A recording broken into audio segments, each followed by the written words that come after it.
আমি যে টপিকটা নিয়ে আজকে আলোচনা করব সেটা হচ্ছে prophetic mindset through the lens of সিরা or through the lens of সুন্নাহ।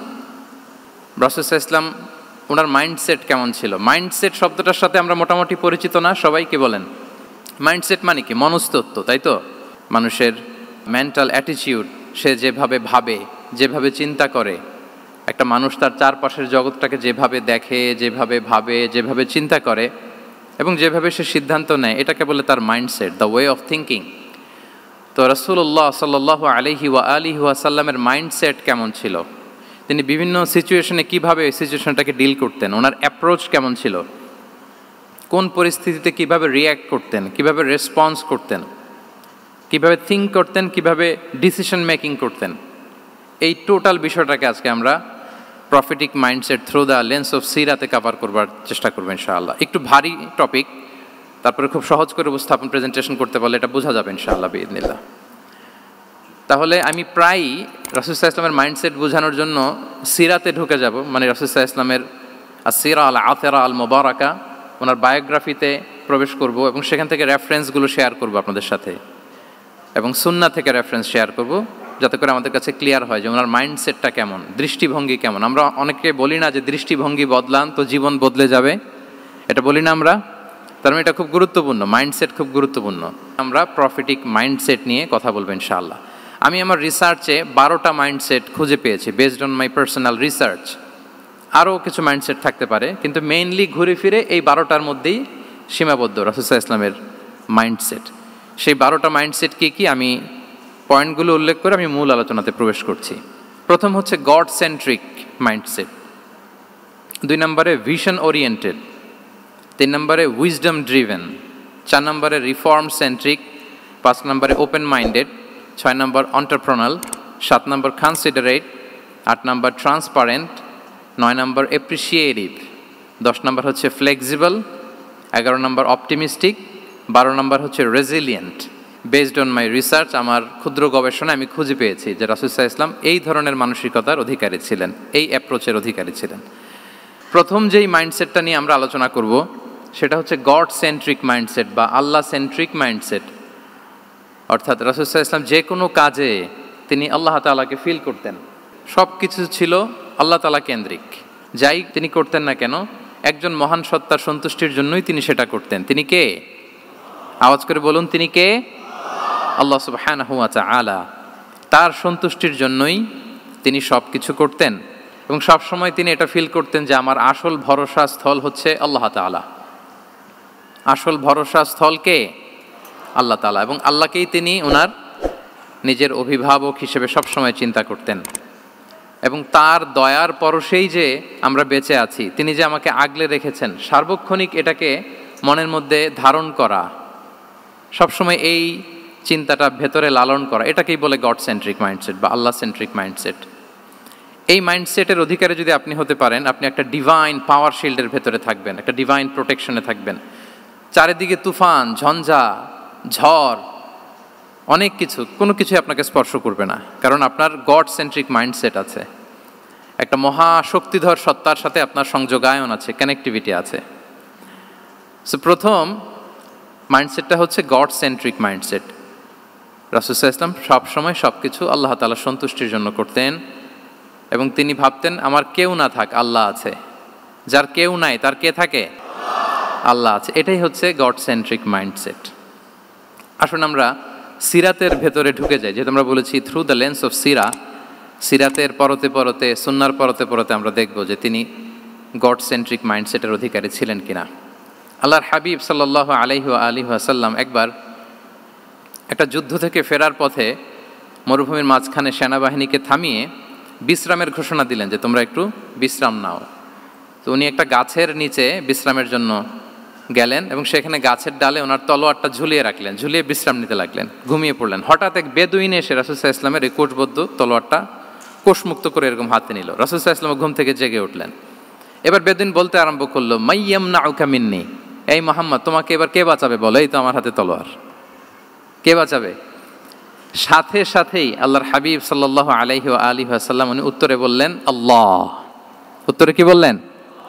কোনো চিন্তা ভাবনা নাই যে ওরে আঘাত করা যায় কিনা পাল্টা, বা কোনোভাবে ওর কনফিডেন্স ডাউন করা যায় কিনা, এদিক সেদিক কারো সাপোর্ট চাওয়া যায় কিনা, কোনো দিকে না তাকিয়ে কি বললেন? আল্লাহ। সব সময় তিনি আল্লাহ কেন্দ্রিক ছিলেন। এটাকে বলে গড সেন্ট্রিক মাইন্ডসেট। যে কোনো পরিস্থিতিতে তিনি আল্লাহ যে আমার সাথে আছেন এটা কল্পনা করতেন। এবং সুনানে আবু দাউদের একটি বর্ণনা এসেছে, রাসূল সাল্লাল্লাহু আলাইহি ওয়াসাল্লাম কানা নবী সাল্লাল্লাহু আলাইহি ওয়াসাল্লাম ইযা হাযাবাহু আমরুন সাল্লা, তাকে যখন কোনো জিনিস বিচলিত করত তিনি জায়নামাজের মুসল্লায় দাঁড়িয়ে যেতেন, সালাতের জন্য দাঁড়িয়ে যেতেন।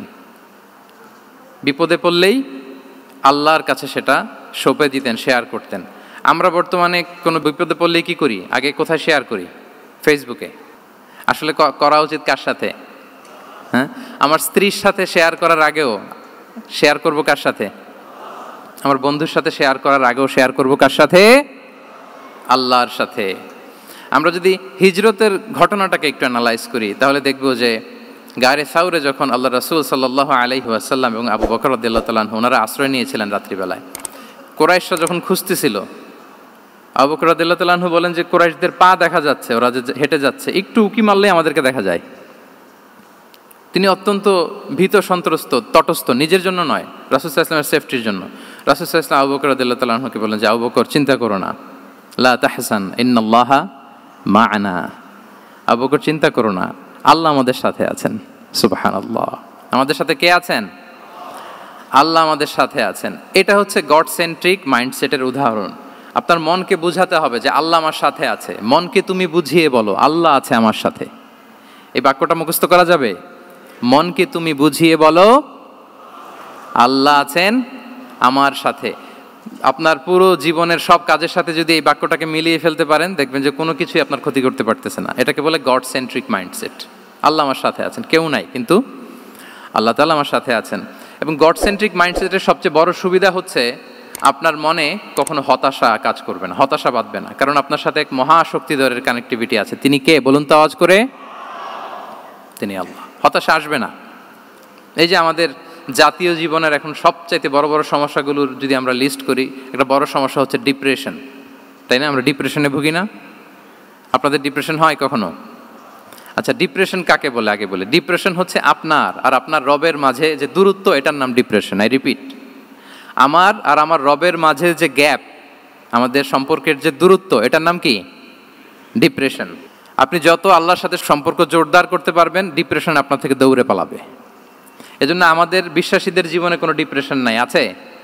আমাদের ডিকশনারিতে কোনো ডিপ্রেশন আছে বলেন তো? আমাদের সাথে আল্লাহর সম্পর্ক কেমন বলেন? মজবুত? আলহামদুলিল্লাহ পড়ুন সবাই। তাহলে ডিপ্রেশন হচ্ছে আপনার আর আপনার রবের মাঝে যে দূরত্ব, এই দূরত্ব দূর করে দেন, ডিপ্রেশন আপনিই পালাবে। আমরা আরও কিছু সিরা থেকে ইনসিডেন্ট নিয়ে দেখি যে গড সেন্ট্রিক মাইন্ডসেটটা কেমন। দ্বিতীয় হিজরিতে যে বদরের যুদ্ধ হলো, সে বদরের যুদ্ধে ইবনে মাসউদ রাদিয়াল্লাহু তাআলা আনহু তিনি বর্ণনা করেন যে আল্লাহ রাসূল সাল্লাল্লাহু আলাইহি ওয়াসাল্লাম আগামীকাল যুদ্ধ, এর আগের দিন রাতে তিনি হাত তুলে এরকম দোয়া করতেছিলেন। আমরা তো এইভাবে দোয়া করি। আল্লাহর হাবিব সাল্লাল্লাহু আলাইহি ওয়াসাল্লাম তিনি দোয়া করতে করতে ইমোশনালি হাত এরকম উঁচু করে, হাত্তা ইউরা বায়াদু ইবতাইহি, বগলে শুভ্রতা দেখা যাচ্ছিল, উনি দোয়া করতেছিলেন আল্লাহুম্মা আনজিজ লি মা ওয়া'আতানি, আল্লাহুম্মা আতিনি মা ওয়া'আতানি, আল্লাহ তুমি যে বিজয় দিবে বলে প্রতিশ্রুতি করেছিলে ওই বিজয় আমাদেরকে দাও, ওই ভিক্টরি আমাদেরকে দাও। দোয়া করছিলেন। সাইয়েদনা আলী রাদিয়াল্লাহু তাআলা আনহু উনি বর্ণনা করছেন যে বদরের যুদ্ধের আগের রাতে আমরা সবাই ঘুমোচ্ছিলাম, কিন্তু রাসূল সাল্লাল্লাহু আলাইহি ওয়াসাল্লামকে দেখলাম যে না, উনি হাত তুলে শুধু আল্লাহর কাছে কান্না করছেন, দোয়া করছেন। আবু বকর রাদিয়াল্লাহু তাআলা আনহু উনি বলেন যে আমি যে দেখলাম যে তিনি ফজর পর্যন্ত দোয়া চালিয়েই যাচ্ছিলেন, দোয়া চালিয়েই যাচ্ছিলেন, দোয়া কন্টিনিউ করছিলেন তিনি। এবং দোয়া করতে করতে রাসূল সাল্লাল্লাহু আলাইহি ওয়াসাল্লাম এতটাই ইমোশনাল হয়ে গেলেন যে ওনার গায়ের চাদরটা নিচে পড়ে গেল। আবু বকর রাদিয়াল্লাহু তাআলা আনহু যে বলেন ইয়া নবী আল্লাহ কাফাকা মুনাশাদাতুকা রাব্বাক ফাইন্নাহু সাইউনজিজু লাকা মা ওয়া'দাক, হে নবী যথেষ্ট, এনাফ ইজ এনাফ, অনেক হয়েছে নবী, আন্না আর কাঁদতে হবে না, আপনার রব আপনাকে ভিক্টরি বা বিজয় দান করবে ইনশাআল্লাহ। তাহলে দেখেন, যুদ্ধের আগের রাতে সেনাপ্রধান কি করে? এই কৌশল ওই কৌশল, কোন দিক দিয়ে অ্যাটাক করা যাবে, ওয়ার স্ট্র্যাটেজি ঠিক করে, তার সাথে যারা আছে তাদের সাথে পরামর্শ করে। কিন্তু রাসূল সাল্লাল্লাহু আলাইহি ওয়াসাল্লাম সব কিছু সেট করে দিয়ে কার সাথে কানেক্টিভিটি গড়েছেন বলুন তো? আল্লাহর সাথে। This is called God centric mindset, আল্লাহ সেন্ট্রিক মাইন্ডসেট। আমার হৃদয়টা সবসময় কার সাথে জুড়ে থাকবে? আল্লাহর সাথে, কারণ উনি ছাড়া আমার কোনো ঠিকানাই নাই। তাহলে এই মেন্টালিটি যদি আমরা ধারণ করতে পারি, এটাকে বলে গড সেন্ট্রিক মাইন্ডসেট। তাহলে রাসূলুল্লাহ সাল্লাল্লাহু আলাইহি ওয়া আলিহি ওয়াসাল্লামের যে 12টা মাইন্ডসেটের কথা আমরা বলেছি, তার প্রথমটা হচ্ছে গড সেন্ট্রিক। আল্লাহ তাআলা আমাদেরকে গড সেন্ট্রিক মাইন্ডসেট দান করুক। আমরা যে কোনো পরিস্থিতিতে যেভাবেই থাকি না কেন, আমরা বিপদে আপদে সবসময় ভরসা রাখবো কার উপর? এটাই হচ্ছে গড সেন্ট্রিক বা আল্লাহ সেন্ট্রিক মাইন্ডসেট। আচ্ছা, 2 নাম্বার মাইন্ডসেট হচ্ছে vision oriented mindset. Vision oriented mindset মানে হচ্ছে যার মধ্যে দূরদর্শিতা আছে, ফার সাইটেডনেস আছে, who can anticipate the future, যে ভবিষ্যৎ আগাম অনুমান করে ফেলতে পারে, সামনের পরিস্থিতিকে আগাম অনুমান করতে পারার যে যোগ্যতা বা দীর্ঘমেয়াদী চিন্তা করতে পারার যে ক্যাপাসিটি, এটাকে বলে ভিশন ওরিয়েন্টেড মাইন্ডসেট। এটা আল্লাহ রাসূল সাল্লাল্লাহু আলাইহি ওয়া আলিহি ওয়াসাল্লামকে আল্লাহ তাআলা দান করেছেন। উনি ভবিষ্যৎকে আগাম বুঝতে পারতেন, আগাম অনুমান করতে পারতেন, এবং সে অনুযায়ী তিনি স্ট্র্যাটেজি, প্ল্যান, পরিকল্পনা এটা তিনি সাজাতে পারতেন। এটাকে বলে ভিশন ওরিয়েন্টেড মাইন্ডসেট। এবার আসুন আমরা সিরাতের কিছু ইনসিডেন্টকে সামনে নিয়ে আসি যে তিনি কীরকম ভিশন ওরিয়েন্টেড মাইন্ডসেটের অধিকারী ছিলেন। আমরা সবাই হুদাইবিয়ার ঘটনা জানি না? কত হিজরিতে ঘটেছিল বলুন তো সবাই? 6ষ্ঠ হিজরিতে।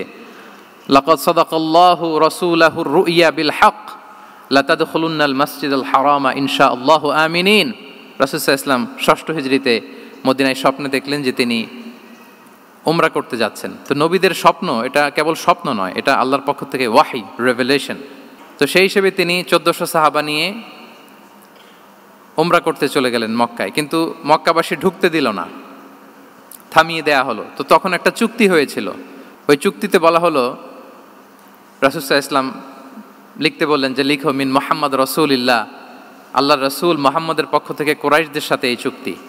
কুরাইশরা আপত্তি করলো যে না, শুধু মুহাম্মদ লেখা যাবে, রাসূলুল্লাহ লেখা যাবে না, কারণ তুমি যে রাসূলুল্লাহ, আল্লাহর রাসূল, এটা যদি আমরা মেনে নেই তাহলে তোমার সাথে আর আমাদের দ্বন্দ্ব কিসের, আমরা তো ভাই ভাই হয়ে গেলাম, রাসূলুল্লাহ কাটো। সাহাবারা কেউ রাজি হয় না, বিশেষ করে ওমরে ফারুক রাদিয়াল্লাহু তাআলা, উনি রাজি হয় না, না না এটা কাটা যাবে না। রাসূল সাল্লাল্লাহু আলাইহি ওয়াসাল্লাম অনেক বলে কয়ে বুঝালেন যে না, দীর্ঘমেয়াদী চিন্তা করতে গেলে আমাদের এখন একটা শান্তি চুক্তির দরকার আছে, যাতে করে আমরা আমাদের গ্লোবাল নেভিগেশন সিস্টেম, দাওয়া সিস্টেমকে আরও স্ট্রং করতে পারি। অনেক বলে কয়ে রাসূলুল্লাহ কাটা হলো। এরপর তারা বলে চুক্তিতে লিখো যে এই বছর উমরা করতে দেয়া হবে না, এই বছর ফিরে যাবেন আপনারা সবাই। এটাও সাহাবারা রাজি হয় না, আল্লাহ রাসূল সাল্লাল্লাহু আলাইহি ওয়াসাল্লাম রাজি হলেন। আবার আরেকটা ক্লোজে লেখা হলো যে আগামী বছর আসলেও 3 দিনের বেশি থাকা যাবে না, সেটাও রাজি হয়ে গেল রাসূল সাল্লাল্লাহু আলাইহি ওয়াসাল্লাম। সাহাবারা রাজি হচ্ছেন না। এরপর মক্কা থেকে কোনো লোক মদিনায় গেলে মদিনাবাসী তাকে রাখতে পারবে না, ফেরত দিতে হবে। কিন্তু মদিনা থেকে কোনো লোক মক্কায় আসলে মক্কাবাসী তাকে ফেরত দিতে বাধ্য থাকবে না। দেখেন, একটার পর একটা মুসলমানদের বিরুদ্ধে সব ক্লোজ যাচ্ছে, কোনো সাহাবীরাই রাজি হচ্ছেন না। কিন্তু আল্লাহ রাসূল সাল্লাল্লাহু আলাইহি ওয়া আলিহি ওয়াসাল্লাম তিনি বললেন যে না, লিখো লিখো।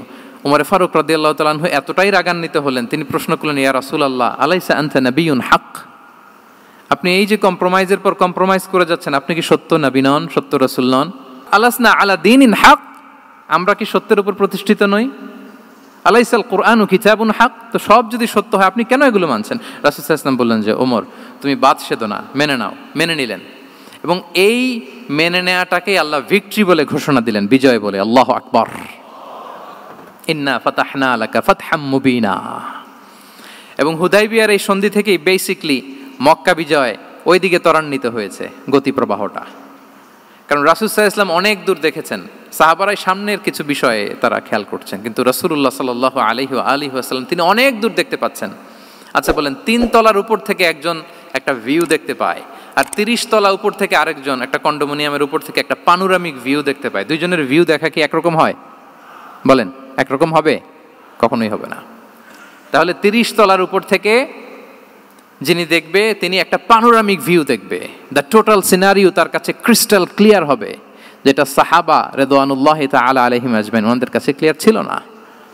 এবং ঠিকই এই যে এটা তো বেশি দিন স্থায়ীও হয়নি, 6ষ্ঠ হিজরি থেকে 8ম হিজরি, মাত্র 3 বছরের ব্যবধানে রাসূল সাল্লাল্লাহু আলাইহি ওয়াসাল্লাম যত রিজিওনাল সুপার পাওয়ার ছিল, ওয়ার্ল্ড সুপার পাওয়ার ছিল, পার্সিয়ান এম্পায়ার, তারপর Roman empire, Byzantine empire, Egyptian empire, সব এম্পায়ারদের কাছে চিঠি পাঠিয়েছেন, সালামুন আলা মান ইত্তাবা আল হুদা আসলিম তাসলাম। এবং ইসলামের এক্সপান্ড হয়েছে, ওনার গ্লোবাল নেভিগেশন সিস্টেম উনি চালু করেছেন। এর কারণ কি? উনি ছিলেন ভিশন ওরিয়েন্টেড মাইন্ডসেটের অধিকারী, দূরদর্শী, অনেক দূর দেখতে পেতেন, অনেক দূর তিনি দেখতে পেতেন, দীর্ঘমেয়াদী তিনি পরিকল্পনা করতে পারতেন। এটা হচ্ছে ভিশন ওরিয়েন্টেড মাইন্ডসেট যারা হয় তাদের ক্যারেক্টারিস্টিক্স বা ফিচার। আরও একটা উদাহরণ দেই, আপনারা কি বলতে পারেন আবিসিনিয়াতে নবুয়তি কত সালে সাহাবারা হিজরতে গিয়েছিল? বলতে পারবেন কেউ? হ্যাঁ, নবুয়তি কত সালে? 5ম সালে। হ্যাঁ, নবুয়তি 5ম বছর ওনারা আবিসিনিয়াতে, বর্তমানে যেটা ইথিওপিয়া বা ইরিত্রিয়া, সেখানে সাহাবারা হিজরতে গিয়েছিলেন। এবং আবিসিনিয়াতে এই যে হিজরতে গেল, তারা সবাই মিলে ফিরে এসেছিল মদিনায় কবে? এটা কি কেউ জানেন? আল্লাহু আকবার, মাশাআল্লাহ মাশাআল্লাহ। বসুন। খায়বার বিজয়ের দিন এসেছিলেন। আবিসিনিয়াতে যারা হিজরতে গিয়েছিলেন তারা মদিনায় ব্যাগ এন্ড ব্যাগেজ সব কিছু নিয়ে খায়বার বিজয়ের সময়, মানে 7ম হিজরিতে এসেছিলেন। তো রাসূল সাল্লাল্লাহু আলাইহি ওয়াসাল্লাম যখন মক্কা থেকে মদিনায় হিজরত করলেন, সব সাহাবারা মদিনায় চলে আসছেন। মদিনায় এখন একটা ইসলামিক সোসাইটি, ইসলামিক স্টেট। বদরের যুদ্ধে মুসলমানদের বিজয়, খন্দকে বিজয়, খন্দক তো 5মে। তারপরে ওনারা কেন আসে না বলেন তো? আসেনি। 7ম হিজরিতে এসেছেন। জাফর রাদিয়াল্লাহু তাআলা আনহুর নেতৃত্বে, সাইয়েদনা আলী রাদিয়াল্লাহু তাআলা আনহুর আপন ভাই, বড় ভাই, ওনার নেতৃত্বে যখন 7ম হিজরিতে ওখানে যাওয়ার 15 বছর পর যখন তারা সবাই ফিরলেন, রাসূল সাল্লাল্লাহু আলাইহি ওয়াসাল্লাম এত খুশি হলেন, তিনি বললেন, মা আদরি বিআইয়িহিমা আনা আফরাহ বিফাতহি খাইবার আও বিকুদুমি জাফর। আমি কোনটাতে বেশি খুশি আজকে আমি জানি না, খায়বার বিজয়ে বেশি খুশি না আমার ভাই জাফরকে পেয়ে বেশি খুশি। আল্লাহু আকবার, এত খুশি হয়েছিলেন। তো এখন এমনি তো মনে প্রশ্ন জাগে যে রাসূল সাল্লাল্লাহু আলাইহি ওয়াসাল্লাম যখন মদিনায় চলে আসলেন, কোরআনের আয়াতগুলো নাজিল হয়, সালাত ফরজ হলো, জাকাত আসলো, সব হলো, একটার পর একটা হচ্ছে, ইসলামিক স্টেট, তো ওনারাই কেন আবিসিনিয়াতে পড়ে আছেন? প্রশ্ন জাগে না? ওই সময় একটা ক্রাইসিস মোমেন্ট ছিল, তখন ওনারা গিয়েছিল আবিসিনিয়াতে, কিন্তু আসে না কেন? ওনারা এসেছেন 7ম হিজরিতে। এর কারণ আবিসিনিয়ায় কিছু মুসলিমদেরকে রেখে দেওয়া, এটা রাসূলুল্লাহ সাল্লাল্লাহু আলাইহি ওয়াসাল্লামের প্ল্যান বি ছিল। কি ছিল? Plan B. রাসূল সাল্লাল্লাহু আলাইহি ওয়াসাল্লাম অপেক্ষা করছিলেন যে মদিনাকে প্রথমে ইন্টারনাল যত থ্রেট আছে এগুলো থেকে মুক্ত করতে হবে, এরপরে মদিনাকে যত এক্সটার্নাল থ্রেট আছে এগুলো থেকে মুক্ত করতে হবে। সব যখন মুক্ত করে উনি দেখলেন যে না, মদিনা সেফ জোন, এখন আর আলাদা একটা বেজ, একটা এক্সট্রা সেফ জোন বা এডিশনাল বেজ আমার কোথাও দরকার নাই। তখনই তিনি লোক পাঠালেন যে যাও, জাফরের নেতৃত্বে আবিসিনিয়ায় যারা হিজরত করেছে তারা সবাই মদিনায় চলে আসো। সুবহানাল্লাহি বিহামদি। তাহলে একটা প্ল্যানে কাজ করতেন না। আমরা তো এরকম করি, একটাই প্ল্যান। প্ল্যান কয়টা? এটা যদি ওয়ার্ক না করে শেষ, আমু নাই, সালাও নাই। কিন্তু রাসূলুল্লাহ সাল্লাল্লাহু আলাইহি ওয়া আলিহি ওয়াসাল্লামের প্ল্যান এ ছিল, প্ল্যান বি ছিল, প্ল্যান সি ছিল। প্ল্যান এ ওয়ার্ক না করলে প্ল্যান বিতে যেতেন, বি ওয়ার্ক না করলে সিতে যেতেন, এইভাবে তিনি কাজ করতেন।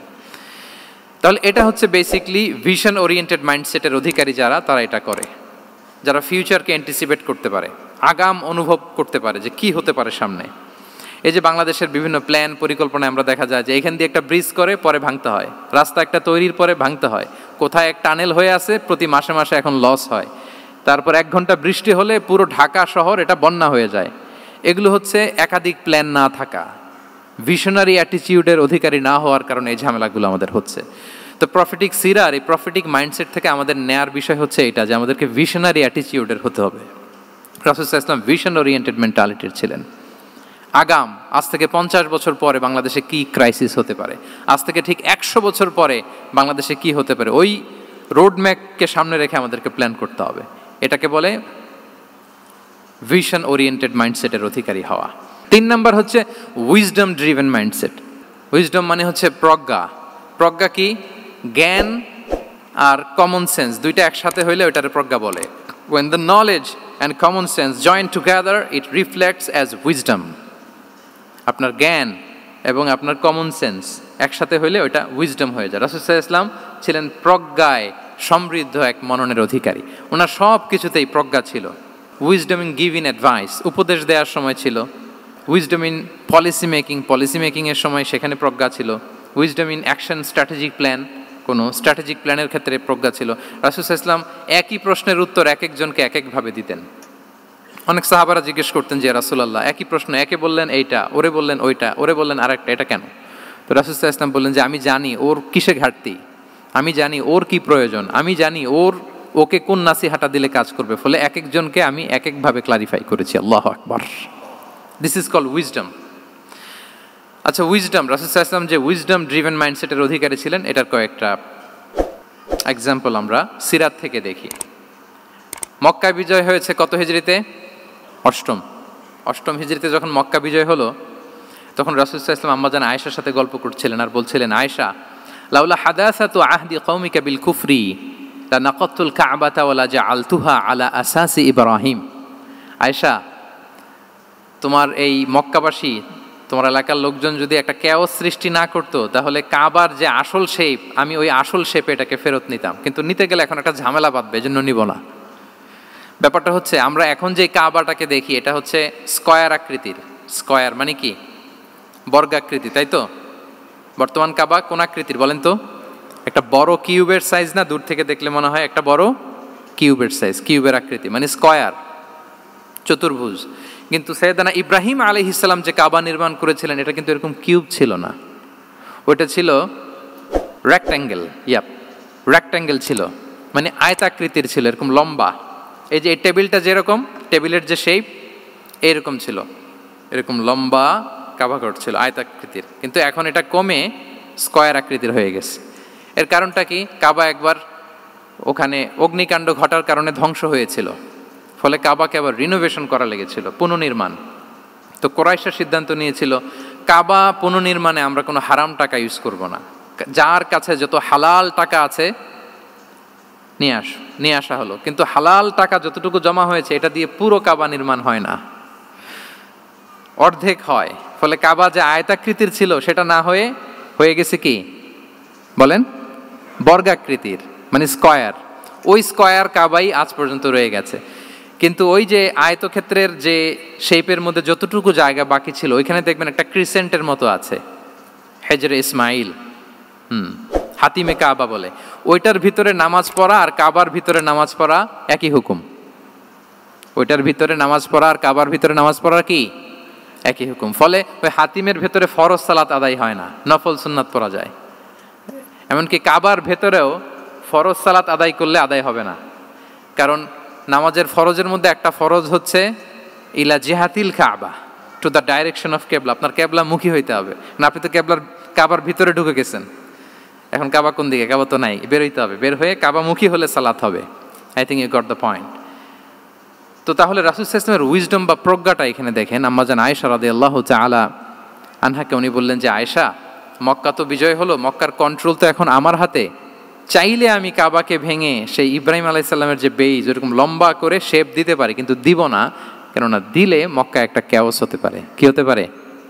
কারণ তারা একেবারে ভেরি রিসেন্ট মুসলমান হয়েছে, তারা না বুঝেই বলবে যে সেই আদি কাবা, মুহাম্মদ এই কাবার অপমান করেছে, কাবাকে ভুলুণ্ঠিত করেছে, সম্মানকে নষ্ট করেছে, এরকম একটা কোশ্চেন রাইজ করতে পারে। এই জন্য আমি করলাম না। সুবহানাল্লাহ।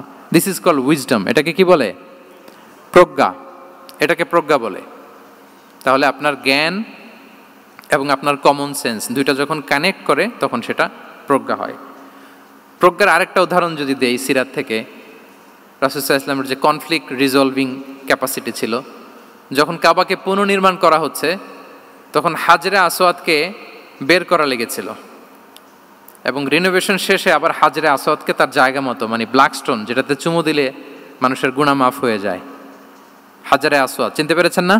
ফলে অনেক বোনেরা যাদের জন্য হেজাব নিকাব মেনটেন করা হচ্ছে ফার্জ, পর্দার কোনো বালাই নাই, পুরুষের সাথে ধাক্কা ধাক্কি করে তার শরীর মিশে যাচ্ছে, গা মিশে যাচ্ছে, ধাক্কা ধাক্কি করে একটা সুন্নতের জন্য ফরজকে স্যাক্রিফাইস করে ফেলতেছে। মানে ফোকাস ঠিক নাই আর কি, কোথায় যে কোনটা করতে হবে ওইটাই ভুলে গেছে। তো এই হাজরে আসওয়াদ পাথরকে আবার জায়গা মতো রাখতে হবে। এখন কে রাখবে, এই নিয়ে মারামারি মক্কায়। বড় বড় চারটা গোত্র বলে, এই গোত্র বলে আমি রাখবো, এই গোত্র বলে আমি রাখবো, আরেক গোত্র বলে রক্তের গঙ্গা বইয়ে দেব মক্কায়, কিন্তু এই সম্মান অন্যকে নিতে দিব না, কারণ ইটস ভেরি প্রেস্টিজিয়াস ইস্যু। যা আমাদের গোত্র এই ব্ল্যাক স্টোন হাজরে আসওয়াদকে নিয়ে জায়গা মতো রেখেছে, এটা কাউকে দিব না। তো সবাই যখন মারমুখী, তখন আল্লাহ রাসূল সাল্লাল্লাহু আলাইহি ওয়া আলিহি ওয়াসাল্লাম তিনি সমাধান দিলেন যে মারামারির দরকার নাই, একটা চাদর নিয়ে আসো। নিয়ে আসা হলো। 4 গোত্রের 4 লিডারকে বললেন চাদরের 4 কোণা ধরো। 4 জন 4 কোণা ধরলো। রাসূল সাল্লাল্লাহু আলাইহি ওয়াসাল্লাম তিনি পাথরটা নিয়ে মাঝখানে রাখলেন। এবার 4 নেতাকে বলল, আসো, জাতীয় 4 নেতা চলে আসো, কাবার সামনে চলে আসলো। এরপরে আল্লাহ রাসূল সাল্লাল্লাহু আলাইহি ওয়াসাল্লাম ওনার মোবারক হাত দিয়ে, বরকতময় হাত দিয়ে হাজরা আসওয়াদকে নিয়ে নিজ হাতে রাখলেন। এবার সবাই হ্যাপি, কারণ অংশগ্রহণ করতে পারছে। আসলে মূল স্ট্যাটাস কিন্তু চলে গেছে রাসূলের দিকে, নাকি? ওরা তো এটা টাচও করতে পারে নাই, পারছে? ওরা চাদর ধরেই হ্যাপি, কিন্তু পাথরটা ধরেছিল কে? রাসূল সাল্লাল্লাহু আলাইহি ওয়াসাল্লাম। চাদরে রেখেছিল কে? রাসূল সাল্লাল্লাহু আলাইহি ওয়াসাল্লাম। চাদর থেকে নিয়ে আবার কাবা ঘরে সেট করেছিল কে? রাসূলুল্লাহ সাল্লাল্লাহু আলাইহি ওয়া আলিহি ওয়াসাল্লাম। এভাবে উনি কনফ্লিক্ট রিজলভ করতেন থ্রু হিজ উইজডম, ওনার প্রজ্ঞার মধ্য দিয়ে। আমরা যদি তায়েফের ঘটনা দেখি, রক্তাক্ত হয়েছেন, পাহাড় রক্ষী ফেরেশতারা এসে বলেছে, রাসূলুল্লাহ জাস্ট অর্ডার করেন, আমরা কলাপস করব এমনভাবে the entire Taif city will be collapsed, একেবারে স্ম্যাশ করে দিব, পাউডার হয়ে যাবে। রাসূল সাল্লাল্লাহু আলাইহি ওয়াসাল্লাম বললেন, না, বাল আরজু আন ইউখরিজাল্লাহু মিন আসলাবিহিম মান ইয়াবুদুল্লাহা ওয়াহদাহু ওয়া লা ইউশরিকু বিহি শাইআ। তিনি বললেন, না, ওদেরকে ধ্বংস করে দিও না, ওদেরকে ধ্বংস করলে লা ইলাহা পড়বে কে? সুবহানাল্লাহ। কি উইজডম ড্রিভেন ছিলেন উনি। উনি বলেন যে আমি আশা করি, প্রত্যাশা রাখি, দোয়া করি যে ওরা আমাকে প্রত্যাখ্যান করেছে, কিন্তু ওদের যে নেক্সট জেনারেশন, ওরা সাক্ষী দেবে আশহাদু আল্লাহ ইলাহা ইল্লাল্লাহ ওয়া আশহাদু আন্না মুহাম্মাদার রাসূলুল্লাহ। এবং তাই হয়েছে। এখন তায়েফে যান, চারদিক থেকে আল্লাহু আকবার ধ্বনিতে মুখরিত তায়েফ, এবং এত চমৎকার শহর, এটা একটা ট্যুরিস্ট ডেস্টিনেশন হয়ে গেছে। সৌদি আরবিয়াতে যারা যায়, তায়েফ না গেলে লোকদের ভালো লাগে না। ঠান্ডা, সবুজ শ্যামল, রেইনফল হয়, ফলমূল পাওয়া যায়। আব্দুল্লাহ ইবনে আব্বাস রাদিয়াল্লাহু তাআলা আনহুর স্মৃতিধন্য মসজিদ আছে, অনেকগুলো ইউনিভার্সিটি আছে, ইসলামিক ইনস্টিটিউশন আছে। এই যে নয়নাভিরাম তায়েফ, এটা রাসূল সাল্লাল্লাহু আলাইহি ওয়াসাল্লামের উইজডমের ফসল। ওই দিন যদি রাগের চোটে বলতো যে হ্যাঁ দাও, স্ম্যাশ করে দাও, তাইলে এই যে যারা শাহাদা পড়েছে, নও মুসলিম হয়েছে, এটা কিন্তু হতো না। তাহলে এটা হচ্ছে রাসূল সাল্লাল্লাহু আলাইহি ওয়াসাল্লামের প্রজ্ঞার একটা উদাহরণ। আর একটা উদাহরণে যাই। রাসূল সাল্লাল্লাহু আলাইহি ওয়াসাল্লাম যখন আকাবার দ্বিতীয় শপথ করে ফেললেন ইয়াসরিববাসীর সাথে, তখনও মদিনা হয়নি, তো তখন মদিনাবাসী বলল যে রাসূলুল্লাহ, আপনি তো এখনো হিজরত করবেন না, তো আমাদেরকে কোরআন শিখাবে কে, সালাত শিখাবে কে? আপনি একজন দায়ী পাঠান, আমাদের সাথে একজন টিচার দেন। রাসূল সাল্লাল্লাহু আলাইহি ওয়াসাল্লাম তখনও মদিনাতে হিজরতে যাননি, আমাদের সাথে একজন দায়ী পাঠাবেন। তো রাসূল সাল্লাল্লাহু আলাইহি ওয়াসাল্লাম একজনকে দায়ী হিসেবে পাঠিয়েছিলেন। বলেন ওই দায়ীর নাম কি? কি নাম? মুসআব ইবনে উমাইর রাদিয়াল্লাহু তাআলা আনহু, যিনি উহুদের যুদ্ধে শহীদ হয়েছিলেন, উনাকে পাঠিয়েছিলেন। দেখেন, উনি আবু বকর রাদিয়াল্লাহু তাআলা আনহুকে পাঠান নাই, পাঠিয়েছেন ওমর ফারুককে, ওসমান রাদিয়াল্লাহু তাআলা আনহু, আলী রাদিয়াল্লাহু তাআলা আনহু, কাউকে পাঠাইছেন? কারে পাঠালেন? মুসআবকে। এর কারণ হচ্ছে উনি দেখতে খুব স্মার্ট ছিলেন, খুব ড্যাশিং ফেসের অধিকারী ছিলেন, মক্কার এলিট ফ্যামিলির একজন যুবক ছিলেন, এবং উনি সবচাইতে দামি দামি পারফিউম কালেক্ট করে ওইটা দিতেন। উনি মক্কার কোনো রাস্তা দিয়ে হেঁটে গেলে লোকজন বুঝতো এই রাস্তা দিয়ে কিছুক্ষণ আগে হেঁটে গিয়েছে মুসআব ইবনে উমাইর। সুবহানাল্লাহ। আমরা বাংলায় বলি না যে আগে দর্শনদারি পরে গুণবিচারী, এই কথাটার সাথে পরিচিত আপনারা? আগে দর্শনদারি পরে গুণবিচারী। আল্লাহ তাআলা এক একজনকে আমাদেরকে এক এক অবয়বে সৃষ্টি করেছেন। হুয়াল্লাযী ইউসাউবিরুকুম ফিল আরহামি কাইফা ইয়াশা। আল্লাহর একটা নাম হচ্ছে তিনি আল মুসাউবির, দ্য ডিজাইনার। মায়ের গর্ভে থাকতেই আমাদের কার চেহারা, কার কণ্ঠস্বর, কার স্কিন কালার, কে কীরকম হব, সব ফিক্স তিনি ঠিক করে দিয়েছেন। এটা আল্লাহর দেয়া। কিন্তু রাসূল সাল্লাল্লাহু আলাইহি ওয়াসাল্লামের উইজডমের ব্যাপার হচ্ছে তিনি আবু বকর রাদিয়াল্লাহু তাআলা আনহু, ওমর রাদিয়াল্লাহু তাআলা আনহু, ওসমান আলী, কাউকে চুজ না করে কাকে পাঠালেন? মুসআব ইবনে উমাইরকে। যে তাকে দেখলেই সবাই আগে পাগল হয়ে যায়, মানে ইমপ্রেস হয়ে যায়। হ্যাঁ, ফার্স্ট ইমপ্রেশনটা তার খুব ভালো, খুব ভালো। উনি মুসআব ইবনে উমাইরকে পাঠালেন, এবং যেই প্ল্যান সেই কাজ। উনি যে পুরো মদিনা কাঁপায় ফেলছেন, মাশাআল্লাহ। মদিনার ঘরে ঘরে উনি ইসলামের বার্তা পৌঁছে দিয়েছেন, এবং স্বয়ং রাসূলুল্লাহ সাল্লাল্লাহু আলাইহি ওয়াসাল্লামের আগে তিনি মদিনাতে জুমার নামাজ পড়েছিলেন।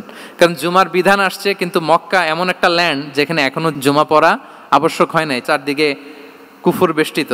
তো রাসূল সাল্লাল্লাহু আলাইহি ওয়াসাল্লাম লোক পাঠিয়েছেন যে জুমার বিধান এসছে, মুসাব তুমি কিন্তু মদিনায় যারা আছে তাদেরকে নিয়ে জুমা পড়ে ফেলো। তো মুসাব রাদিয়াল্লাহু তাআলা আনহু স্বয়ং রাসূলুল্লাহ সাল্লাল্লাহু আলাইহি ওয়াসাল্লামের আগে রাসূল সাল্লাল্লাহু আলাইহি ওয়াসাল্লামের পারমিশন নিয়ে মদিনাতে জুমা কায়েম করে ফেলছে।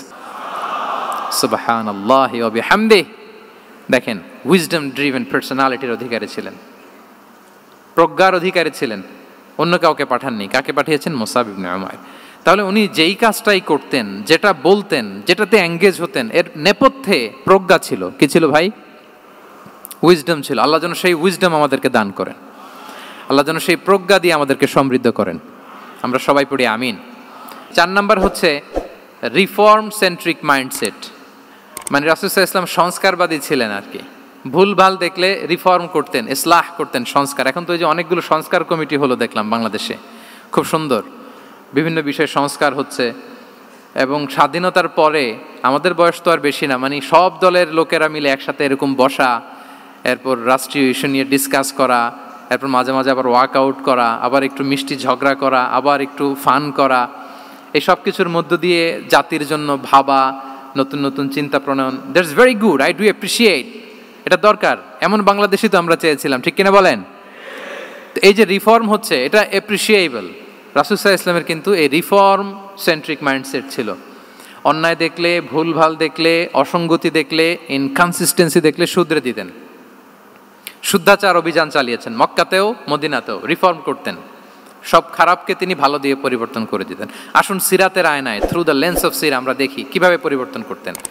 রাসূল সাল্লাল্লাহু আলাইহি ওয়াসাল্লামের একটা আদাত বা হ্যাবিট ছিল, তিনি কোনো ব্যক্তির বা কোনো স্থানের কোনো বাজে নাম বা খারাপ নাম দেখলে ওটা ভালো নামে চেঞ্জ করে দিতেন।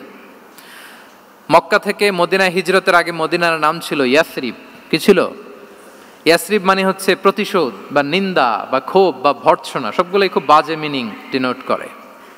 রাসূল সাল্লাল্লাহু আলাইহি ওয়াসাল্লাম বললেন, আমি যেই শহরে হিজরত করব এই শহরের নাম ক্ষোভ, এই শহরের নাম হিংসা, এটা হইতে পারে? বলেন। রাহমাতাল লিল আলামিন, হ্যাঁ, mercy and peace for the entire universe করে যাকে আল্লাহ পাঠিয়েছেন, উনি যেই শহরে থাকবেন ওই শহরের নাম প্রতিশোধের শহর, এটা হবে? উনি শহরের নাম চেঞ্জ করে দিলেন। উনি শহরের নাম দিলেন মদিনাতুন নবী। কি দিলেন? মদিনাতুন নবী, অথবা তওবা তয়্যিবা, চেঞ্জ করে দিলেন, পরিবর্তন করে দিলেন। এক এলাকায় যে বিষ্ণু ইসলাম দেখলেন যে গাছপালা হয় না, উনি বললেন মাসমু হাযিহিল আরদ, এই জায়গার নাম কি? সবাই বলে ইসমুহা গাদেরা। গাদেরা মানে হচ্ছে মাকান লা নাবাতা ফিহি ওয়ালা শাজার, এমন জায়গা যেখানে ঘাস লতাপাতা কিছুই জন্মায় না। রাসূল সাল্লাল্লাহু আলাইহি ওয়াসাল্লাম বললেন, এই জন্যই তো ঘাস জন্মায় না, নাম তো রাখছো খুব বাজে একটা নাম। রাসূল সাল্লাল্লাহু আলাইহি ওয়াসাল্লাম বললেন, আজ থেকে এলাকার নাম গাদেরা নয়, এলাকার নাম আজকে থেকে খাদেরা। কি নাম? খাদেরা মানে কি বলেন? সবুজ, গ্রিন, এভারগ্রিন, সবুজ শ্যামল। এবং রাসূল সাল্লাল্লাহু আলাইহি ওয়াসাল্লাম যখন গ্রিন ল্যান্ড নাম দিয়ে দিলেন, এরপর থেকে সবুজ শ্যামল করে আল্লাহ জায়গাটাকে বরকতময় করে দিলেন। Changing names. এক সুন্দরী নারীকে বললেন মাসমুকি, কি নাম? বলে আসিয়া। আসিয়া মানে অবাধ্য। রাসূল সাল্লাল্লাহু আলাইহি ওয়াসাল্লাম বললেন, তুমি এত সুন্দরী, you are a beautiful lady, আর কি বাজে একটা নাম রেখেছো আসিয়া। তুমি আসিয়া কেন হবে? আজকে থেকে তোমার নাম জামিলা, মানে তুমি সুন্দরী, রূপবতী। সুবহানাল্লাহ, সুন্দর একটা নাম দিয়ে দিলেন। এক সাহাবীর নাম ছিল হাজান। হাজান মানে রাফ এন্ড টাফ, রুক্ষ। রাসূল সাল্লাল্লাহু আলাইহি ওয়াসাল্লাম বললেন, না, হাজান না, তোমার নাম আজকে থেকে সাহাল। কি নাম? সাহাল। সাহাল মানে সহজ। উনি বলেন, যেদিন থেকে সাহাল রাখছি এর আগ পর্যন্ত নাকি ওনার অসুস্থতা, রোগ বালাই একটার পর একটা লেগেই থাকতো। যেদিন থেকে সাহাল, ওই দিন থেকে উনি বলেন যে আল্লাহ তাআলা নবীর এই নাম চেঞ্জ করে দেওয়ার বারাকায় আমার পুরো জীবনের সব কাজকে আল্লাহ তাআলা সহজ করে দিয়েছেন। তাহলে রিফর্ম সেন্ট্রিক মাইন্ডসেট, আমরাও খারাপ কিছু দেখলে ভালো দিয়ে পরিবর্তন করব। কি বলেন? আচ্ছা, এটা তো নাম চেঞ্জ করে দেয়া।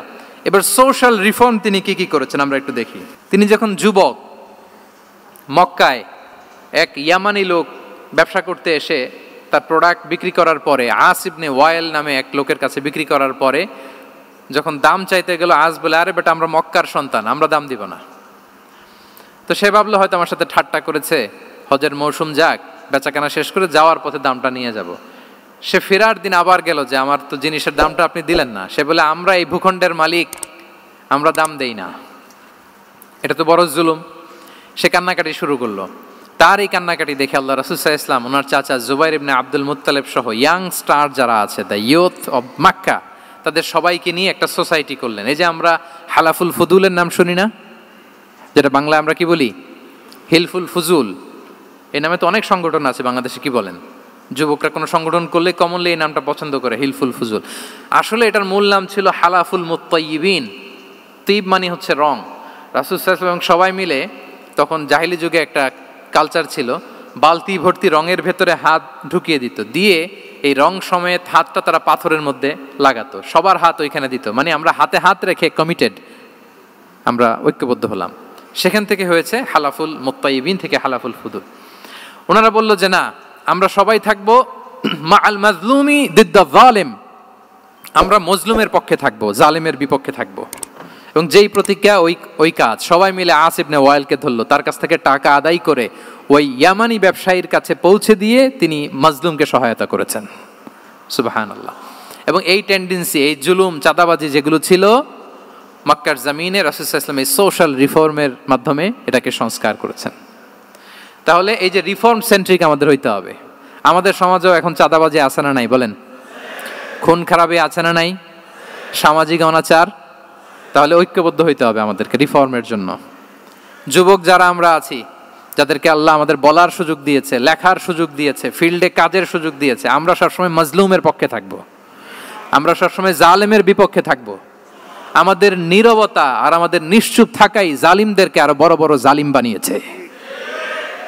এজন্য নাহনু মাআল মাজলুম দিদ্দা যালিম, এটা হচ্ছে আমাদের স্লোগান। আমরা কাদের সাথে? মজলুমের সাথে। আওয়াজ করে বলেন, কার সাথে? ইত্তাকু দাওয়াতাল মাজলুম। রাসূল সাল্লাল্লাহু আলাইহি ওয়াসাল্লাম বলেন, তোমরা মাজলুমের কান্নাকে ভয় করো, কেননা মাজলুমের কান্না আর আল্লাহর মাঝে কোনো ফারাক থাকে না, কোনো পর্দা থাকে না, বদদোয়া করলেই কবুল হয়ে যায়। তাহলে এভাবে রাসূলুল্লাহ সাল্লাল্লাহু আলাইহি ওয়া আলিহি ওয়াসাল্লাম তিনি সোশ্যাল রিফর্ম করেছেন। আমরা যদি ওনার পলিটিক্যাল রিফর্মের দিকে তাকাই, তাহলে দেখব যে আমরা যদি কনস্টিটিউশন অফ মদিনার কথা বলি, মদিনার কনস্টিটিউশন, এটা কিন্তু রাসূল সাল্লাল্লাহু আলাইহি ওয়াসাল্লাম করেছেন। মদিনা চার্টার, এত চমৎকার চার্টার পৃথিবী আর দেখেনি। ওইটা থেকেই এখন সব গোটা বিশ্বের সংবিধান। এই যে আমাদের সংবিধান সংস্কার কমিশন আছে না একটা, নিশ্চয়ই তারা ওইটা থেকে অনেক বেনিফিটেড হতে পারবেন। আমাদের যে মদিনা চার্টার রাসূল সাল্লাল্লাহু আলাইহি ওয়াসাল্লাম নিজে করা, এবং এটা একটা ইনক্লুসিভ চার্টার ছিল। মুসলিম, পেগানস, জুইশ, সব ধর্মের মানুষকে নিয়ে তিনি মদিনাতে ওয়ান উম্মা ঘোষণা দিয়েছিলেন। One Umma, we are one উম্মা। হোক তুমি পেগান মুশরিক, হোক তুমি জুইশ মানে ইহুদি, হোক তুমি মুসলিম, তুমি যেই ধর্মের হও না কেন, মদিনাকে রক্ষা করতে যে আমরা সবাই মিলে উম্মা ওয়াহেদা, আমরা সবাই মিলে কি উম্মা ওয়াহেদা। পৃথিবীর অনেক দেশ এই আইডিওলজিকে ধারণ করে হু হু করে এগিয়ে গিয়েছে। মালয়েশিয়াতে 3টা রেস, আমি তো প্রায় এক যুগ ওখানে, আমার 2টা ডিগ্রি ওখান থেকে, মাস্টার্স পিএইচডি। সো আমি কাছ থেকে তাদেরকে দেখার সুযোগ পেয়েছি। ওখানে মালয়েরা আছে, তামিলরা আছে, চাইনিজরা আছে, 3 জাতি মিলে ওদের স্লোগান হচ্ছে সাতু মালয়েশিয়া। মালয় ভাষায় সাতু মানে হচ্ছে ওয়ান, মালয় ভাষায় সাতু মানে কি ওয়ান। সাতু মালয়েশিয়া মানে আমরা হতে পারি চাইনিজ, হতে পারি তামিল, কিংবা হতে পারি মালয় ভূমিপুত্রা, কিন্তু সবাই মিলে দেশের স্বার্থে আমরা সবাই কি এক। এটাই লাগবে আমাদের নতুন বাংলাদেশে। জুলাই আপরাইজিং এর পরে আমাদের এই ঐক্যবদ্ধ থাকার বাংলাদেশ আমরা চাই কি চাই না বলেন? সাম্রাজ্যবাদকে রুখে দিতে, যে কোনো ষড়যন্ত্রকে রুখে দিতে ঐক্যবদ্ধ থাকার কোনো বিকল্প নাই, ঠিক কিনা বলেন? ঐক্যবদ্ধ থাকতে হবে আমাদেরকে, যেটা রাসূলুল্লাহ সাল্লাল্লাহু আলাইহি ওয়া আলিহি ওয়াসাল্লাম মদিনা চার্টারে আমাদেরকে শিখিয়েছেন যে আমরা ওয়ান উম্মাহ। তাহলে খারাপ নাম দেখলে চেঞ্জ করতেন, পলিটিক্যাল রিফর্ম করেছেন ওয়ান উম্মাহ গঠনের মধ্য দিয়ে। ফিনান্সিয়াল রিফর্ম যদি বলি, শুধু financial reforms by prophet Muhammad peace be upon him, এটা নিয়ে লম্বা কথা বলা যেতে পারে। শুধু একটা উদাহরণ দিয়ে শেষ করি। বিদায় হজের ভাষণে উনি সুদকে চিরতরে কবরস্থ করেছেন, সুদকে চিরতরে কবরস্থ করেছেন, এবং এটা অন্যের জন্য না, নিজের ঘর দিয়ে শুরু করেছেন। উনি বলেছেন যে এই হানাহানি রক্তপাত এটা বন্ধ, আমার গোত্রের একটা এরকম রক্তের দাবি আছে, এটা আমি শেষ ঘোষণা করলাম। এরপর বললেন যে সুদ কবর দিলাম, অন্য জায়গা থেকে না, আমার পরিবার থেকে। রাসূল ইসলামের চাচা স্বয়ং আব্বাস রাদিয়াল্লাহু তাআলা আনহুর অনেক সুদের ট্রানজ্যাকশন ছিল, ইন্টারেস্ট, সুদের ব্যবসা ছিল। রাসূল সাল্লাল্লাহু আলাইহি ওয়াসাল্লাম বলেন আজকে থেকে এই সুদ আমি চিরতরে মাটির নিচে কবর দিয়ে দিলাম। আল্লাহু আকবার। দেখেন সোশ্যাল রিফর্ম। তাহলে পরিবর্তন করতে হলে আগে নিজের ঘর থেকে, আগে কোত্থেকে? নাকি ওই ফ্যামিলি থেকে? হ্যাঁ, আমাদের মধ্যে যেটা হয়, আমরা ওয়াজ নসিহত বা ভালো কথা শুনলেই এটাকে ধরে নিই যে এটা ওর জন্য, ওর জন্য, মানে প্রত্যেকটা ওয়াজই যে আমার জন্য হইতে পারে, প্রত্যেকটা নসিহাতের যে প্রাইম অডিয়েন্স আমি হইতে পারি, এইটা আমাদের মাথায় কেন যেন আসে না। আমরা কোনো ভালো নসিহত শুনলে আমরা ভাবি এটা আসলে সমাজে দরকার, ওর দরকার, আমার ভাইয়ের দরকার, কিন্তু এটা যে আমার দরকার, প্রতিটা নাসিহাতের প্রথম অডিয়েন্স হওয়া দরকার কে? আমি নিজে। তাহলে পরিবর্তন শুরু করতে হবে নিজ থেকে। ওর এই সমস্যা, ওর এই সমস্যা, ওর এটা, আরে মিয়া তোমার কি সমস্যা ওইটা বলো। শুধু ওর ওর না দেখে নিজেরটাও দেখতে হবে। দেখেন, অন্যের দিকে এক আঙ্গুল দেখালে নিজের দিকে কয় আঙ্গুল যায় বলেন তো? এই যে নিজের দিকে কিন্তু 3টা। আমি যদি এরকম করি তা আমার দিকে আসে 3টা।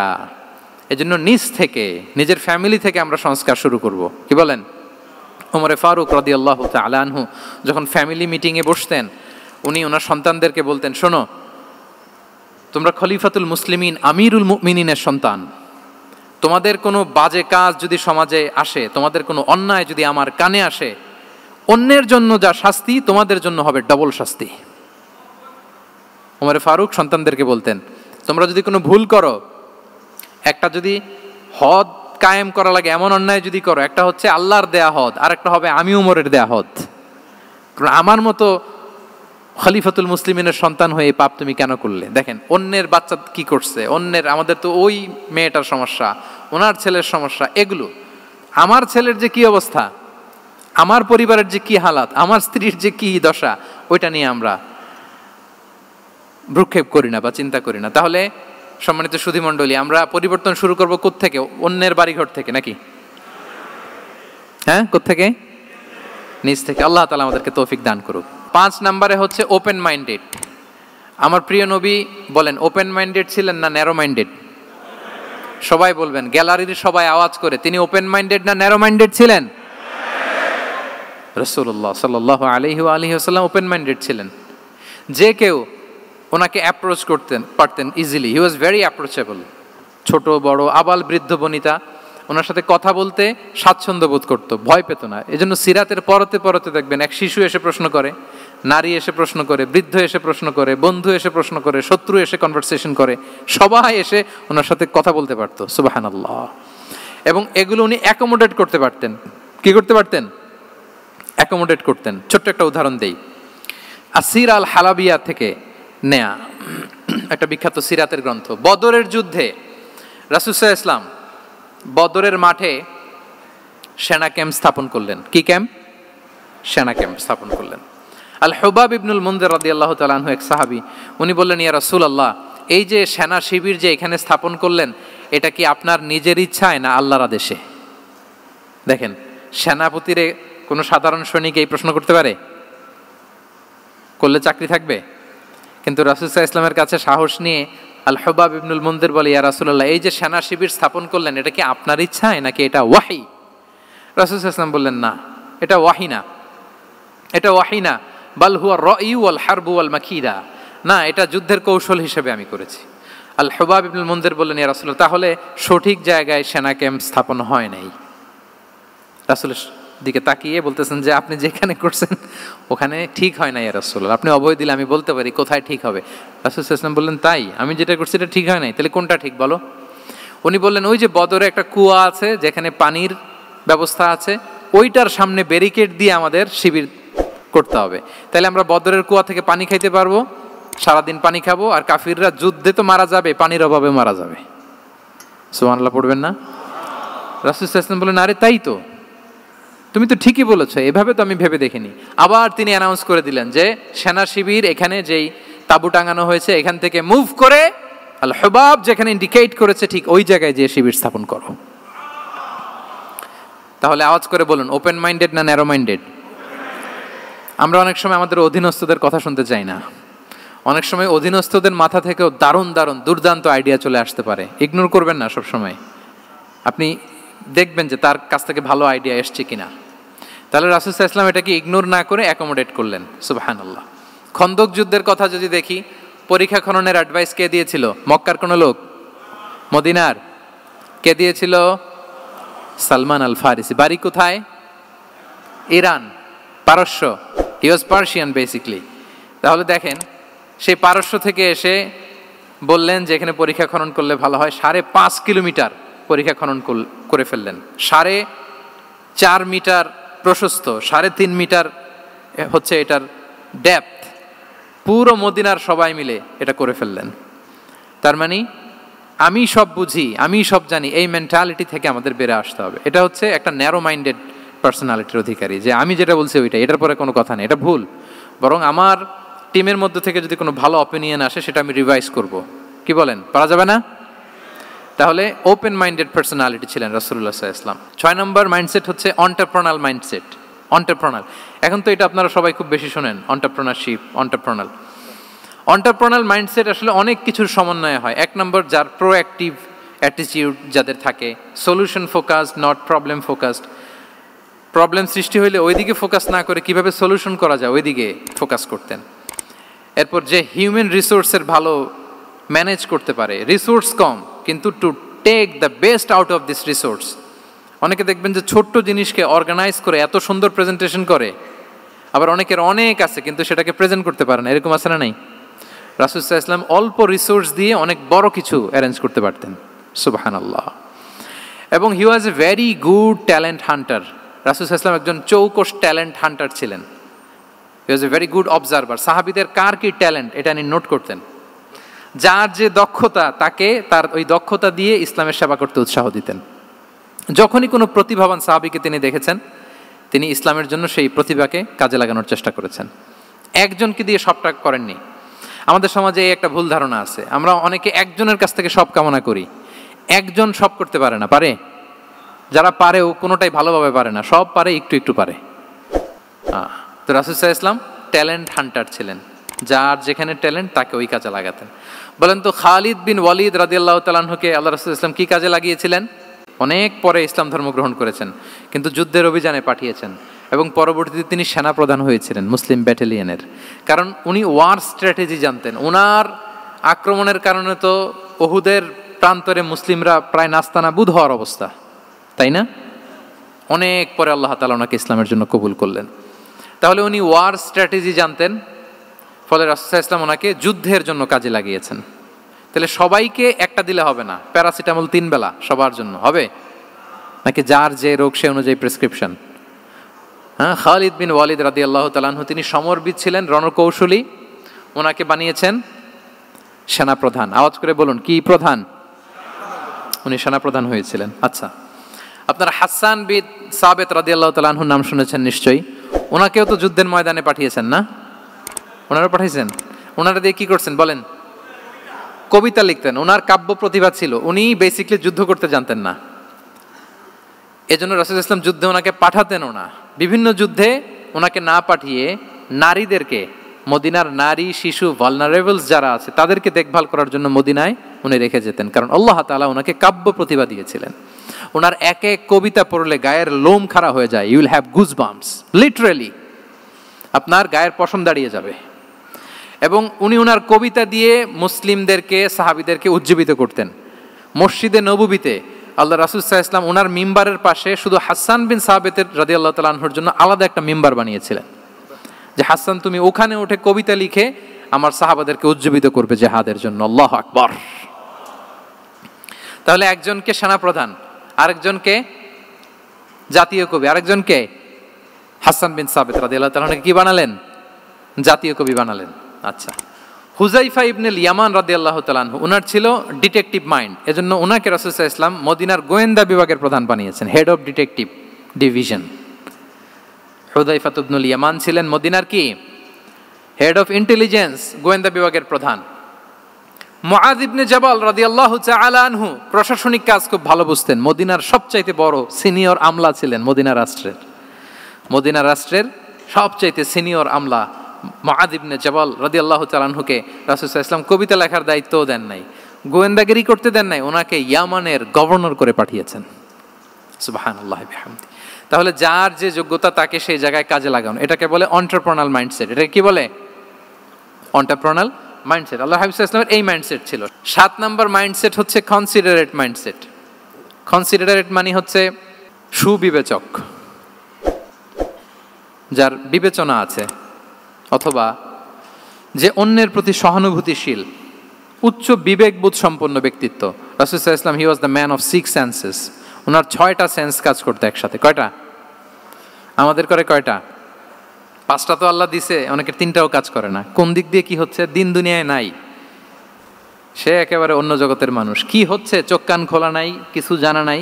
কিন্তু রাসূল সাল্লাল্লাহু আলাইহি ওয়াসাল্লাম he was man of 6 senses. চারদিকে কোথায় কি হচ্ছে, কার একটু অসুবিধা হয়ে যাচ্ছে, কার একটু সমস্যা, খুব অন্যের ব্যথায় ব্যথিত ছিলেন, অন্যের দুঃখে দুঃখী ছিলেন। অন্যের প্রতি সহানুভূতি ছিলেন, ম্যান অফ সিক্স সেন্সেস ছিলেন তিনি। সিরাত থেকে দু একটা উদাহরণ দেখেন। একবার রাতের নামাজ, সম্ভবত এশার নামাজ, খুব ছোট্ট করে শেষ করে দিলেন। তো সাহাবারা জিজ্ঞেস করলেন, ইয়া রাসূলুল্লাহ, নামাজ তো এত তাড়াহুড়ো করতে আপনাকে কখনো দেখিনি। তিনি বললেন, আমি নামাজের মাঝখানে এক ছোট্ট বাচ্চার কান্না শুনেছি। আনাস রাদিয়াল্লাহু বর্ণনা করেন যে কানা রাসূলুল্লাহ সাল্লাল্লাহু আলাইহি ওয়াসাল্লাম ইয়াসমাউ বুকা আস-সাবিয়্যি মা উম্মি। আমি যখন নামাজে ইমামতি করছি, পেছনে মহিলাদের কাতারের ওখান থেকে একটা ছোট্ট শিশুর কান্নার আওয়াজ আমার কানে আসলো। দেখেন কি সেন্স। তো আমার মনে হচ্ছিল বাচ্চার কান্নায় পেছনের কাতারে মায়ের বড্ড কষ্ট হচ্ছে, যে মাটা বাচ্চাটাকে নিয়ে এসছে উইমেন প্রেয়ার হলে, তাকে বাচ্চাটাকে ম্যানেজ করতে বা সামলাতে মায়ের বড্ড কষ্ট হয়ে যাচ্ছে আমার মনে হচ্ছে। এজন্য আমি নামাজটা একটু শর্টকাটে শেষ করে দিয়েছি। Could you imagine that? কি নবী আমরা পেয়েছি, কিরকম কনসিডারেট ছিলেন, কতটা সুবিবেচক ছিলেন, অন্যের প্রতি কতটা সহানুভূতিশীল ছিলেন তিনি, অন্যের যাতে কোনো সমস্যা না হয় এটা খেয়াল করতেন। মুআয ইবনে জাবাল রাদিয়াল্লাহু তাআলা আনহুকে মদিনার পাশেই এক মসজিদের ইমাম করে পাঠালেন। উনি ইমামতির দায়িত্ব পেয়ে একবার মাগরিবের নামাজে সূরা বাকারা তেলাওয়াত শুরু করলেন। তো ওনার হয়তো তেলাওয়াত করতে করতে একটা ইমোশন চলে আসছে, উনি তো সুরের ঝংকার দিয়ে তেলাওয়াত করতেছেন। এখন পেছনে যারা মুসল্লি ছিল এরা ছিল সব কৃষিজীবী সাহাবী। এরা কি ছিল? সারা দিন ওট দিয়ে, খেজুর গাছে পানি দিয়ে জান যায় কোনো রকম ফরজ পেরে যায় ঘুমাইতে হবে। এই সাহাবীরা যখন পিছনে দাঁড়াইছে আর উনি ধরছে কোন সূরা? সূরাতুল বাকারা।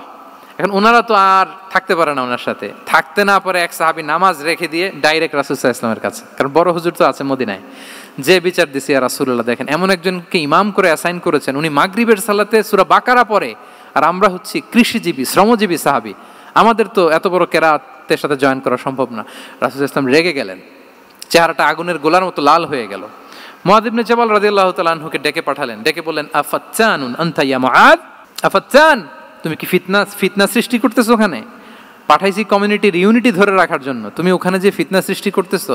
তুমি কি সাব্বিহ ইসমা রাব্বিকাল আ'লা এই সূরা তোমার মুখস্থ নাই? ওয়াদ-দুহা ওয়াল-লাইলি ইযা সাজা এটা পারো না? ওয়াশ-শামসি ওয়া দুহাহা এটা মুখস্থ নাই? তো তুমি কেন এই সূরাগুলো দিয়ে নামাজ পড়াও না? কেন পড়াও না? এরপর তিনি বললেন, যখন ইমামতির সুযোগ পাবে, সুযোগ পেয়ে লম্বা কেরাত ধরো না, ছোট্ট কেরাত দিয়ে নামাজ শেষ করো। কেননা তোমার পেছনে বয়স্করা আছে, মুরব্বীরা আছে, অসুস্থরা আছে। জাল হাজা, তার একটা জরুরি কাজ পড়ছিল, যাচ্ছিল, হঠাৎ মাগরিবের আজান, ভাবলো রাস্তার পাশে যেহেতু আজান দিছে নামাজটা পড়ে নেই, নামাজে ঢুইকা দেখছে আপনি সূরা বাকারা ধরছেন, তো বেচারা কি কাজ করবে না কি করবে? আর তার তো নিয়ত ছিল ফরজ নামাজটা পড়ি যে বাস ধরবো, এখন আপনি ধরছেন কোন সূরা? বাকারা। দেখেন রাসূল সাল্লাল্লাহু আলাইহি ওয়াসাল্লাম বললেন, যখন ইমামতির চান্স পাবে ছোট সূরা পড়বে, আর যখন তুমি একা পড়বে ফালিউতাউবিল মাশা, যত লম্বা করতে মনে চায় করো, রুকু করো লম্বা, সেজদা করো লম্বা, কেরাত করো লম্বা। রাসূল সাল্লাল্লাহু আলাইহি ওয়াসাল্লাম তো রাতে আধা ঘন্টা 40 মিনিট প্রথম রাকাতে কেরাত পড়তেন, এরপরে আবার 40 মিনিট রুকুতে থাকতেন, রুকু থেকে দাঁড়ায় আবার 40 মিনিট, আবার সেজদায় যেয়ে 40 মিনিট, এরপরে সেজদা থেকে 2 সেজদার মাঝখানে আবার 40 মিনিট, 2 রাকাত দিয়ে এরকম রাতও শেষ করে দিয়েছেন। তো আপনার লম্বা যদি পড়তে মনে চায়, আপনি তো আপনার ব্যক্তিগত নফল সালাতে এভাবে লম্বা করবেন। কিন্তু আমাদের হয়ে গেছে উল্টা, একাকী নামাজ কোনো রকম রুকু সেজদা এরকম হয়ে গেছে না অনেকটা। কিন্তু ইমামতির সুযোগ পেলে মাশাআল্লাহ, আল্লাহু আকবার, এইবার শুরু হয়েছে শাইখ সুদাইসির কণ্ঠে, এই লম্বা করে। এখন পেছনে মুসল্লিদের কি দশা ওইটা আর আমরা খেয়াল করি না। না, আমাদেরকে অন্যের প্রতি সহানুভূতিশীল হতে শিখিয়েছে ইসলাম, কনসিডারেট হতে শিখিয়েছে, সুবিবেচক হতে শিখিয়েছে, যেটা রাসূল সাল্লাল্লাহু আলাইহি ওয়াসাল্লাম করেছেন। এবং রাসূল সাল্লাল্লাহু আলাইহি ওয়াসাল্লাম কোনো কাজে কাউকে পাঠালে ওনার বিখ্যাত সে বাণীটা বলে দিতেন যে ইয়াসসিরু ওয়ালা তুআসসিরু বাশশিরু ওয়ালা তুনাফিরু, সহজ করে উপস্থাপন করো, কঠিন করো না। সুসংবাদ দিও, মানুষকে দিন থেকে ভাগিও না। আমরা মানুষকে ভয় দেখাই, আমরা এত কঠিন করে ইসলামকে উপস্থাপন করি, মানুষ বলে আগে যেটা করতাম ওইটাই ভালো। তো আমরা যেন দিনকে কঠিন না করি, আমাদের কোনো অ্যাটিটিউডের কারণে যেন মানুষ ইসলাম থেকে ভেগে না যায়। আরেকটা উদাহরণ দেখুন, একবার মাগরিবের কিংবা এশার নামাজে রাসূল সাল্লাল্লাহু আলাইহি ওয়াসাল্লাম লম্বা সেজদা দিলেন। এত লম্বা সেজদা তিনি কখনো দেন না। নামাজ শেষে সাহাবারা জিজ্ঞেস করলেন, ইয়া রাসূলুল্লাহ, আপনি কি নামাজের মাঝখানে অসুস্থ হয়ে গেলেন নাকি? অথবা কোরআনের আয়াত নাজিল হলো নাকি, ওহী নাজিল হলো নাকি? রাসূল সাল্লাল্লাহু আলাইহি ওয়াসাল্লাম বললেন, কুল্লু যালিকা লাম ইয়াকুন ওয়ালাকিন নাবনি ইরতাহালানি ওয়া কারিহতু আন উআজ্জিলাহু হাত্তা ইয়াকদিয়া হাজাতাহ। বললেন না, অসুস্থও হই নাই, ওহিও নাজিল হই নাই। আমি যখন সেজদায় গিয়েছি আমার দুই ছোট নাতি হাসান হোসেন আমার কাঁধের উপরে চেপে বসেছে। যতক্ষণ না ওরা খেলা শেষ না করে নিচে নেমেছে আমি সেজদায় লুটিয়েছিলাম, নেমেছে এরপরে মাথা উঠিয়েছি। আমার মাথা উঠানোর কারণে ওদের খেলার একটু ডিস্টার্ব হবে, এজন্য আমি আর সেজদা থেকে মাথা উঠাই নাই। দেখেন, নাতির খেলার যেন ডিস্টার্ব না হয়। পেছনের মহিলা সারির এক বোনের নামাজের সমস্যা হচ্ছে, এগুলো উনি খেয়াল করতেন, ছোট্ট ছোট্ট বিষয়গুলো উনি খেয়াল করতেন। এটাকে বলে কনসিডারেট মাইন্ডসেট। কি বলে? তাহলে আমরা অন্যের প্রতি যেন সহানুভূতিশীল হই, নাকি শুধু নিজেরটাই দেখব? অন্যেরটা দেখার দরকার আছে না নাই বলেন? 8 নাম্বার হচ্ছে ট্রান্সপারেন্সি। ট্রান্সপারেন্সি মানে হচ্ছে স্বচ্ছতা। ওনার জীবনের চাইতে, ওনার বায়োগ্রাফির চাইতে স্বচ্ছ বায়োগ্রাফি আপনি পাবেন না। No public and private dividation, and in the long history of time no one's life has been recorded more transparently than the life of Prophet Muhammad sallallahu alaihi wasallam. রাসূল সাল্লাল্লাহু আলাইহি ওয়াসাল্লামের চেয়ে বেশি পৃথিবীতে এমন সেকেন্ড কোনো পার্সন আপনি দেখাতে পারবেন না যার জীবনের সবকিছু রেকর্ডেড। সবকিছু রেকর্ডেড। এরকম আছে? ঘরে কি করেছেন, বাইরে কি করেছেন, স্ত্রীর সাথে কি করেছেন, বন্ধুর সাথে কি করেছেন, সাহাবাদের সাথে কি করেছেন, শত্রুর সাথে কি করেছেন, অল আর রেকর্ডেড। সব এন্ড ক্রিস্টাল ক্লিয়ার, একেবারে স্বচ্ছ পানির মতো, স্ফটিক কাচের মতো ক্লিয়ার, ট্রান্সপারেন্ট। ওনার সব কাজে উনি স্বচ্ছতা বজায় রাখতে চাইতেন। কতটা স্বচ্ছ ছিলেন একটা মজার ঘটনা শোনায় আপনাদেরকে। সহিহ বুখারীতে এসছে, রমাদানের শেষ 10 দিন, দ্য লাস্ট 10 days অফ রমাদানে তিনি ইতিকাফ করতেন। তো ইতিকাফ অবস্থায় স্ত্রীরা এসে রাতে দেখা করে যেত, জরুরি কথা আলাপ থাকলে সেরে যেত। একবার রাতে সফিয়া বিনতে হুয়াই ইবনে আখতাব রাদিয়াল্লাহু তাআলা আনহা আসলেন, ওনার স্ত্রী। কথা হলো এবার ওনাকে একটু এগিয়ে দিবেন। মসজিদ থেকে রাসূল ইসলাম বারান্দার দিকে পাশ দিয়ে আসলেন এগিয়ে দেওয়ার জন্য। ইন দ্য মিন টাইম হঠাৎ দুইজন আনসারি সাহাবী পাশ দিয়ে হেঁটে যাচ্ছেন। রাসূল সাল্লাল্লাহু আলাইহি ওয়াসাল্লাম আম্মাজানকে বিদায় দিবেন এখানে। হঠাৎ করে তিনি আওয়াজ করে বললেন, আলা রিসলিকুমা, এই দাঁড়াও। ওই সাহাবী দুইজন রাসূল সাল্লাল্লাহু আলাইহি ওয়াসাল্লামের সাথে কে ওটা টের পায় নাই, বুঝতে পারে নাই। বোরকায় আবৃত কোনো এক নারী দেখে রাসূল আর ওই নারীকে দেখে তারা আরো দ্রুত গতিতে হাঁটতে শুরু করে দিচ্ছে, আমরা চলে যাই এখান থেকে। দেখেন, রাসূল সাল্লাল্লাহু আলাইহি ওয়াসাল্লাম নিজের অবস্থানকে ট্রান্সপারেন্ট করার জন্য বললেন, আলা রিসলিকুমা, দাঁড়াও। দাঁড়ালেন। তখন রাসূল সাল্লাল্লাহু আলাইহি ওয়াসাল্লাম বললেন যে, ইন্নাহা উম্মুকুম সফিয়া, আমার পাশে যাকে দেখতে পাচ্ছ বলে দেয়া ভালো যে সে কিন্তু অন্য কোনো নারী নয়, সে তোমাদের মা উম্মুল মুমিনিন সফিয়া। সাহাবারা বলে, সুবহানাল্লাহ ইয়া রাসূলুল্লাহ, ইয়া রাসূলুল্লাহ, এ কেমন কথা? আপনি কেন আমাদের কাছে জবাবদিহি করতে যাচ্ছেন বা ক্লারিফাই করছেন? আপনার পাশে কোনো নারী এত রাতে যদি দাঁড়িয়ে থাকে, তিনি তো আমাদের মাদের মধ্যে থেকেই তো একজন হবেন, কেন আপনি বলতেছেন? তখন রাসূল সাল্লাল্লাহু আলাইহি ওয়াসাল্লাম বললেন যে, না, ইন্না শাইতানা ইয়াজরি মিনাল ইনসানি মাজরাদ দাম, শয়তান মানুষের রগে রগে চলাচল করে। ওয়া ইন্নী খাশিতু আই ইউকযিফা ফি কুলুবিকুমা শাররান, আরেক বর্ণনায় আছে শাইআন, আমার ভয় হয় হয়তো শয়তান কোনো সন্দেহের উদ্রেক তোমাদের হৃদয়ে ঢুকায় দিতে পারে। সুবহানাল্লাহ। এজন্য আমি ক্লিয়ার করে দিলাম, এটা আমার বউ, আমার স্ত্রী, তোমাদের মা সফিয়া। দুজন সাহাবী যদি চলে যায়, এমন হতেই পারতো বাড়িতে যে একজন আরেকজনকে জিজ্ঞেস করতে পারতো যে, আচ্ছা নবীর পাশে যে কালো বোরকা পরা মহিলাটা ছিল দেখছো না, এটা কে? তখন একজন হয়তো বলতো, কে আর হবে, আমাদের মাই তো হবে, কোনো এক মা। আরেকজন বলবে, আমাদের উম্মুল মুমিনিনের কেউ ছিল নাকি অন্য কেউ? এরকম একটা হুট করে সন্দেহের উদ্রেক মাথায় আসতে পারে না যে ওনার স্ত্রী ছিল না অন্য কেউ ছিল? আসতে পারে কি পারে না বলেন? ওই সন্দেহের অবকাশটুকু রাসূল সাল্লাল্লাহু আলাইহি ওয়াসাল্লাম রাখেন নাই। উনি বলে দিলেন যে, এটা তোমাদের মা, এটা সফিয়া। এই সন্দেহের অবকাশের কোনো সুযোগ নাই। তাহলে রাসূল সাল্লাল্লাহু আলাইহি ওয়াসাল্লামের পুরো লাইফ ছিল ট্রান্সপারেন্ট, একেবারে স্বচ্ছ। তাহলে রাসূল সাল্লাল্লাহু আলাইহি ওয়াসাল্লামের লাইফ তিনি কত স্বচ্ছতার সাথে কাটিয়েছেন, এটা ক্লিয়ার না আমাদের সাথে? Transparent mindset. 9 নাম্বার হচ্ছে অ্যাপ্রিশিয়েটিভ, অর্থাৎ অন্যের প্রশংসা করা। আমরা অনেক সময় অন্য কেউ ভালো কাজ করলে অ্যাপ্রিশিয়েট করতে চাই না, আমরা গুণমুগ্ধ হই কিন্তু গুণগ্রাহী হতে চাই না, অন্যরে ক্রেডিট দিতে চাই না, তার ভালো কাজের স্বীকৃতি দিতে চাই না। হয়তো আমার দলের লোক না, বা আমার চিন্তার লোক না, বা আমার সার্কেলের লোক না, তার প্রশংসা করতে চাই না, তার গুণগ্রাহী হতে চাই না। এরকম মেন্টালিটি আমরা অনেকে ক্যারি করি না? রাসূল সাল্লাল্লাহু আলাইহি ওয়াসাল্লাম এটা করেননি। ভালো কিছু দেখলে মুসলিম হোক অমুসলিম হোক অ্যাপ্রিশিয়েট করতেন। Basically he develop the culture of appreciation. এটা আমাদের করতে হবে। আপনার ছেলে ভালো কিছু করেছে, অ্যাপ্রিশিয়েট করেন, ও কনফিডেন্স ফিরে পাবে। আপনার স্ত্রী ভালো রান্না করেছে, অ্যাপ্রিশিয়েট করেন, সে আনন্দিত হবে। আপনার বন্ধু ভালো কিছু একটা করেছে, তাকে ইন্সপায়ার করেন, অ্যাপ্রিশিয়েট করেন। রাসূল সাল্লাল্লাহু আলাইহি ওয়াসাল্লাম একবার এক বৈঠকে 8 জন সাহাবীকে 8টা কমপ্লিমেন্ট দিয়েছেন। 8টা অ্যাপ্রিসিয়েশন দিয়েছেন। তিনি বলেছেন আরহামু উম্মতি বি উম্মতি আবু বকর। দেখেন 8 জন সাহাবীর 8টা গুণের বর্ণনা দিচ্ছেন।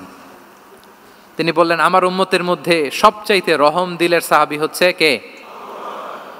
আবু বকর রাদিয়াল্লাহু তাআলা। এত রহম দিলের ছিলেন, উনি যখন আল্লাহ রাসূল সাল্লাল্লাহু আলাইহি ওয়াসাল্লামের ইন্তেকালের পরে মসজিদে নববীতে যখন নামাজে দাঁড়াতেন, কান্নার চোটে উনি কেরাতই পড়তে পারতেন না।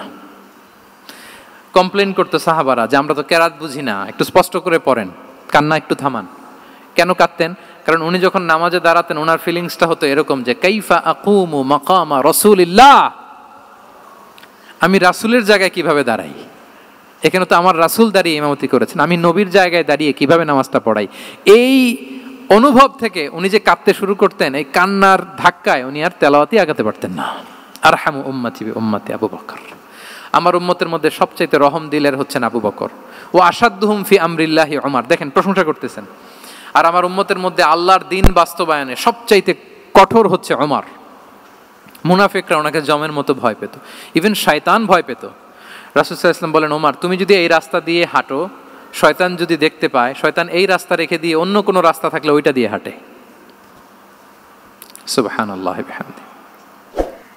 আমাদের অনেক সময় এমন হয় না যে আমাদের বাচ্চারা ছেলেমেয়েরা খেতে চায় না, আমাদের নাতি নাতনিরা খেতে চায় না, মায়েরা খাবার নিয়ে পেছনে পেছনে ঘুরে, আর তখন ভয় দেখায় এই রাত্রিবেলা তাড়াতাড়ি খাও, ওই যে বাঘ আসবে বাঘ, বিড়াল আসবে বিড়াল, তাড়াতাড়ি না খেলে কিন্তু ভূত আসবে ভূত, এরকম বলেন আপনারা? বলেন না? এই দায়িত্ব তো আপনাদের কাঁধে থাকে না তো? ওই যে আমাদের বোনরা বলতে পারবে, বোনরা খাবার নিয়ে ঠিকই রাত্রিবেলায় বাচ্চাদের পেছনে পেছনে এরকম দৌড়াতে হয়। তো কি বলতে হয় যে এই ভূত আসলো ভূত, ওই যে বিড়াল আসলো বিড়াল, কুকুর আসলো, এইগুলো বললে বাচ্চারা আবার ভয় পায়, তাড়াতাড়ি করে খায়। তো মদিনাতেও মদিনার বাচ্চারা খেতে চাইতো না। তো খেতে না চাইলে মায়েরা ভূত আসতেছে ভাল্লুক আসতেছে এগুলো না বলে বলতো হা হুয়া ইয়াতি উমর, ইয়াতি উমর, তাড়াতাড়ি খাও তাড়াতাড়ি খাও, ওই যে ওমর আসতেছে ওমর।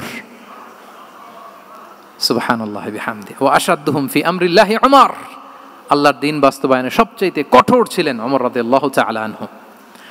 ওয়া আসদাকুহুম হায়াআন উসমান, সবচেয়ে লাজুক সাহাবী ছিলেন উসমান রাদিয়াল্লাহু তাআলা আনহু। শুধু অর্থ বলে যাই। ওয়া আকরাউহুম লিকিতাবিল্লাহি উবাই ইবনে কাব, সবচেয়ে কোরআনের ভালো কেরাত পড়তে পারতেন উবাই ইবনে কাব। আফরাদুহুম যায়েদ ইবনে সাবিত, উত্তরাধিকার বন্টনের নীতিমালা ফারায়েজের জ্ঞান ছিল যায়েদ ইবনে সাবিত রাদিয়াল্লাহু তাআলা। ওয়া আ'লামুহুম বিল হালালি ওয়াল হারামি মুআয ইবনে জাবাল, এই উম্মতের হালাল হারামের স্পেশালিস্ট সাহাবী হচ্ছেন মুআয ইবনে জাবাল। আলা ওয়া ইন্না লিকুল্লি উম্মাতিন আমিনান ওয়া আমিনা হাদিহিল উম্মাহ আবু উবাইদা ইবনুল জাররাহ, সব উম্মতের একজন বিশ্বস্ত লোক থাকে, এই উম্মতের সবচাইতে বিশ্বস্ত লোক হচ্ছে আবু উবাইদা ইবনুল জাররাহ। দেখেন 8 জন সাহাবীর 8টা গুণের কথা বললেন। আচ্ছা, রাসূল সাল্লাল্লাহু আলাইহি ওয়াসাল্লাম যখন সাহাবীদের প্রশংসা করেছেন, ওই সাহাবীদের কেমন লেগেছে বলেন তো? ফিলিংসটা ভালো লেগেছে না?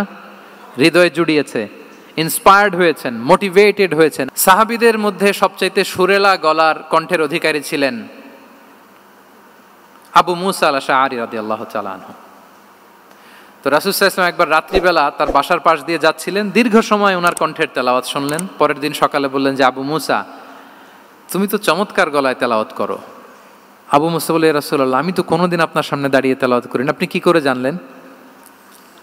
রাসূল সাল্লাল্লাহু আলাইহি ওয়াসাল্লাম বললেন, গত রাতে তুমি যখন তেলাওয়াত করছিলে আমি তোমার ঘরের পাশ দিয়ে যাচ্ছিলাম, আমি মনোযোগ দিয়ে শুনেছি। আবু মুসা বলে, ইয়া রাসূলুল্লাহ, আপনি আমার তেলাওয়াত শুনতেছেন, ওইটা জানলে তো আমি ফজর পর্যন্ত তেলাওয়াত চালিয়ে যেতাম, হাত্তাল ফাজর আমি তেলাওয়াত চালিয়ে যেতাম ইয়া রাসূলুল্লাহ। আল্লাহ রাসূল সাল্লাল্লাহু আলাইহি ওয়াসাল্লাম তখন বললেন, লাকাদ উতিতা মিজমারান মিন মাজামিরি আলি দাউদ, হে আবু মুসা, দাউদ আলাইহিস সালামের গলায় আল্লাহ তাআলা যেমনি সুরের ঝংকার দিয়েছেন, এই উম্মতের মধ্যে তোমার গলায় আল্লাহ সেই সুরের লহরী ঢেলে দিয়েছে। বলেন এই অ্যাপ্রিসিয়েশন যখন রাসূলের মুখ থেকে পাইলো কেমন লাগবে ওনার? এখানে ধরেন আপনি কেউ হাফেজে কোরআন শেখ সুদাইস যদি বলে যে মাশাআল্লাহ মাশাআল্লাহ আনতা কারিউল কুররা, আপনাকে যদি এটা বলে কেমন লাগবে আপনার? হ্যাঁ, সারা দুনিয়া তো এটা বলে বেড়াবেন যে শেখ সুদাইস আমার রেসিটেশনের প্রশংসা করেছে, খাবার ইমাম আমার প্রশংসা অ্যাপ্রিসিয়েট করেছে। আর স্বয়ং রাসূলুল্লাহ সাল্লাল্লাহু আলাইহি ওয়াসাল্লাম যখন বলে তোমার গলায় আল্লাহ সুরের ঝংকার ঢেলে দিয়েছে, তখন ওনার কেমন লেগেছে? এজন্য আপনার ছেলে মেয়ে স্ত্রী বন্ধু আপনার সার্কেলের কেউ কোনো ভালো কাজ করলে কৃপণতা করবেন না, অ্যাপ্রিসিয়েট করুন। রাসূল সাল্লাল্লাহু আলাইহি ওয়াসাল্লাম অ্যাপ্রিসিয়েশন আমাদেরকে শিখিয়েছেন। ইভেন মুখাইরেক নামে এক ইহুদি ছিল, মদিনার সব ইহুদিরা বিট্রে করেছে, কিন্তু এই মুখাইরেক নামে এক ইহুদি উহুদের যুদ্ধে মুসলিমদের পক্ষে লড়াই করে নিহত হয়েছে, সে তার কথা রেখেছে। মুসলিম সাহাবীদের শহীদদের লাশের সাথে যখন এই ইহুদি তার লাশও আনা হলো, রাসূল সাল্লাল্লাহু আলাইহি ওয়াসাল্লাম তার দিকে তাকায় বললেন, মুখাইরিক খায়রু ইয়াহুদ, Mukhairiq is the best among Jewish. তিনি বললেন মুখাইরিক, এই পৃথিবীতে যত ইহুদি আছে এখানকার ইহুদিদের মধ্যে মুখাইরিক হচ্ছে সবচেয়ে শ্রেষ্ঠ ইহুদি। দেখেন মুখাইরিক কোন ধর্মের ছিলেন? মুসলিম নাকি? কোন ধর্মের? ইহুদি হওয়ার পরেও তাকে এপ্রিসিয়েশন করতে রাসূল সাল্লাল্লাহু আলাইহি ওয়াসাল্লাম ভুলেন নাই। তাহলে আমরা যেন এপ্রিসিয়েটিভ মাইন্ডসেটের অধিকারী হই। 10 নম্বরে হচ্ছে ফ্লেক্সিবল, মানে কোনো বিষয়ে খুব অনড় হয়ে থাকা, এটা রাসূল সাল্লাল্লাহু আলাইহি ওয়াসাল্লাম ছিলেন না, ফ্লেক্সিবল ছিলেন। আমরা অনেক সময় বলি না যে ভাই আপনি কি 9টায় আসতে পারবেন না 10টায়? বলে আম ফ্লেক্সিবল উইথ দিস, মানে যেটা বলবেন আমার সমস্যা, এরকম ইজি গোয়িং ছিলেন উনি, গো ধরে থাকতেন না, যে কোনো পরিস্থিতিকে সামলে নিতেন। ফ্লেক্সিবল হচ্ছে যে কোনো পরিবেশ পরিস্থিতির সাথে নিজেকে মানিয়ে নেওয়া, খাপ খাওয়া, নিজেকে সামলে নেওয়া, সলিউশন বের করে ফেলা, এটা রাসূল সাল্লাল্লাহু আলাইহি ওয়াসাল্লামের ছিল, এটাকে বলে ফ্লেক্সিবল মাইন্ডসেট। নাজরানের 60 জন খ্রিস্টান পাদ্রী এসেছিল মদিনায় দেখা করতে। এখন এত মানুষকে সম্মানিত মেহমান উনি কোথায় বসতে দিবেন? পরামর্শ করলেন কোথায় বসতে দেওয়া যায়। এক সাহাবী বলে আমার কাছে কিছু খেজুর পাতা আছে, ওটা বিছায়া একটা জায়গা করি ওখানে বসি। রাসূল সাল্লাল্লাহু আলাইহি ওয়াসাল্লাম বললেন না, দামি মেহমান, এটা হয়। আরেকজন বলে বিকেল বেলায় তো সূর্য পড়ে যাবে, পাহাড়ের ছায়ায় উহুদ পাহাড়ের ওই পাশে যেয়ে বসি। রাসূল সাল্লাল্লাহু আলাইহি ওয়াসাল্লাম বললেন না, এটাও তো হয় না। বলতে বলতে ওই 60 জন পাদ্রী চলেই আসছেন এই মানে বিদেশি মেহমান, ফরেন ডেলিগেশন। কি করবেন? রাসূল সাল্লাল্লাহু আলাইহি ওয়াসাল্লাম 60 জনকে মসজিদে নববীর ভেতরে নিয়ে বসালেন, মসজিদে নববীর ভেতরে বসালেন। এবং সিরাতে ইবনে ইসহাকে এসেছে যে তখন ওদের আবার ইবাদতের সময় হয়েছে, রাসূল সাল্লাল্লাহু আলাইহি ওয়াসাল্লাম তাদেরকে ইবাদতেরও সুযোগ দিয়েছেন। তাদের কিবলা পূর্ব দিকে, তারা পূর্ব দিকে হয়ে 60 জন ওখানে ইবাদত করেছে, তাদের ধর্মের রীতি অনুযায়ী সালাত আদায় করছে। দেখেন কতটা ফ্লেক্সিবল ছিলেন রাসূল সাল্লাল্লাহু আলাইহি ওয়াসাল্লাম। ফজরের সালাতের পরে ঘরে ঢুকেই আম্মাজান আয়েশাকে জিজ্ঞেস করতেন কোনো খাবার আছে? আম্মাজান আয়েশা যদি বলতেন আছে, তিনি সেটা খেতেন। কোনোদিন যদি বলতেন না ইয়া রাসূলুল্লাহ ঘরে তো খাবার নাই, তখন রাসূল সাল্লাল্লাহু আলাইহি ওয়াসাল্লাম বলতেন ফা ইন্নী সাইম, অসুবিধা নাই, খাবার যেহেতু নাই আমি রোজা রেখে দিলাম।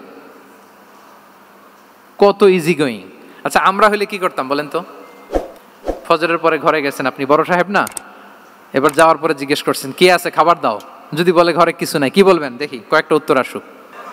হ্যাঁ, খবর আছে? এই তো যদি আমরা আলহামদুলিল্লাহ বলি, that is called easy going and flexible mindset. এটাই হওয়া উচিত।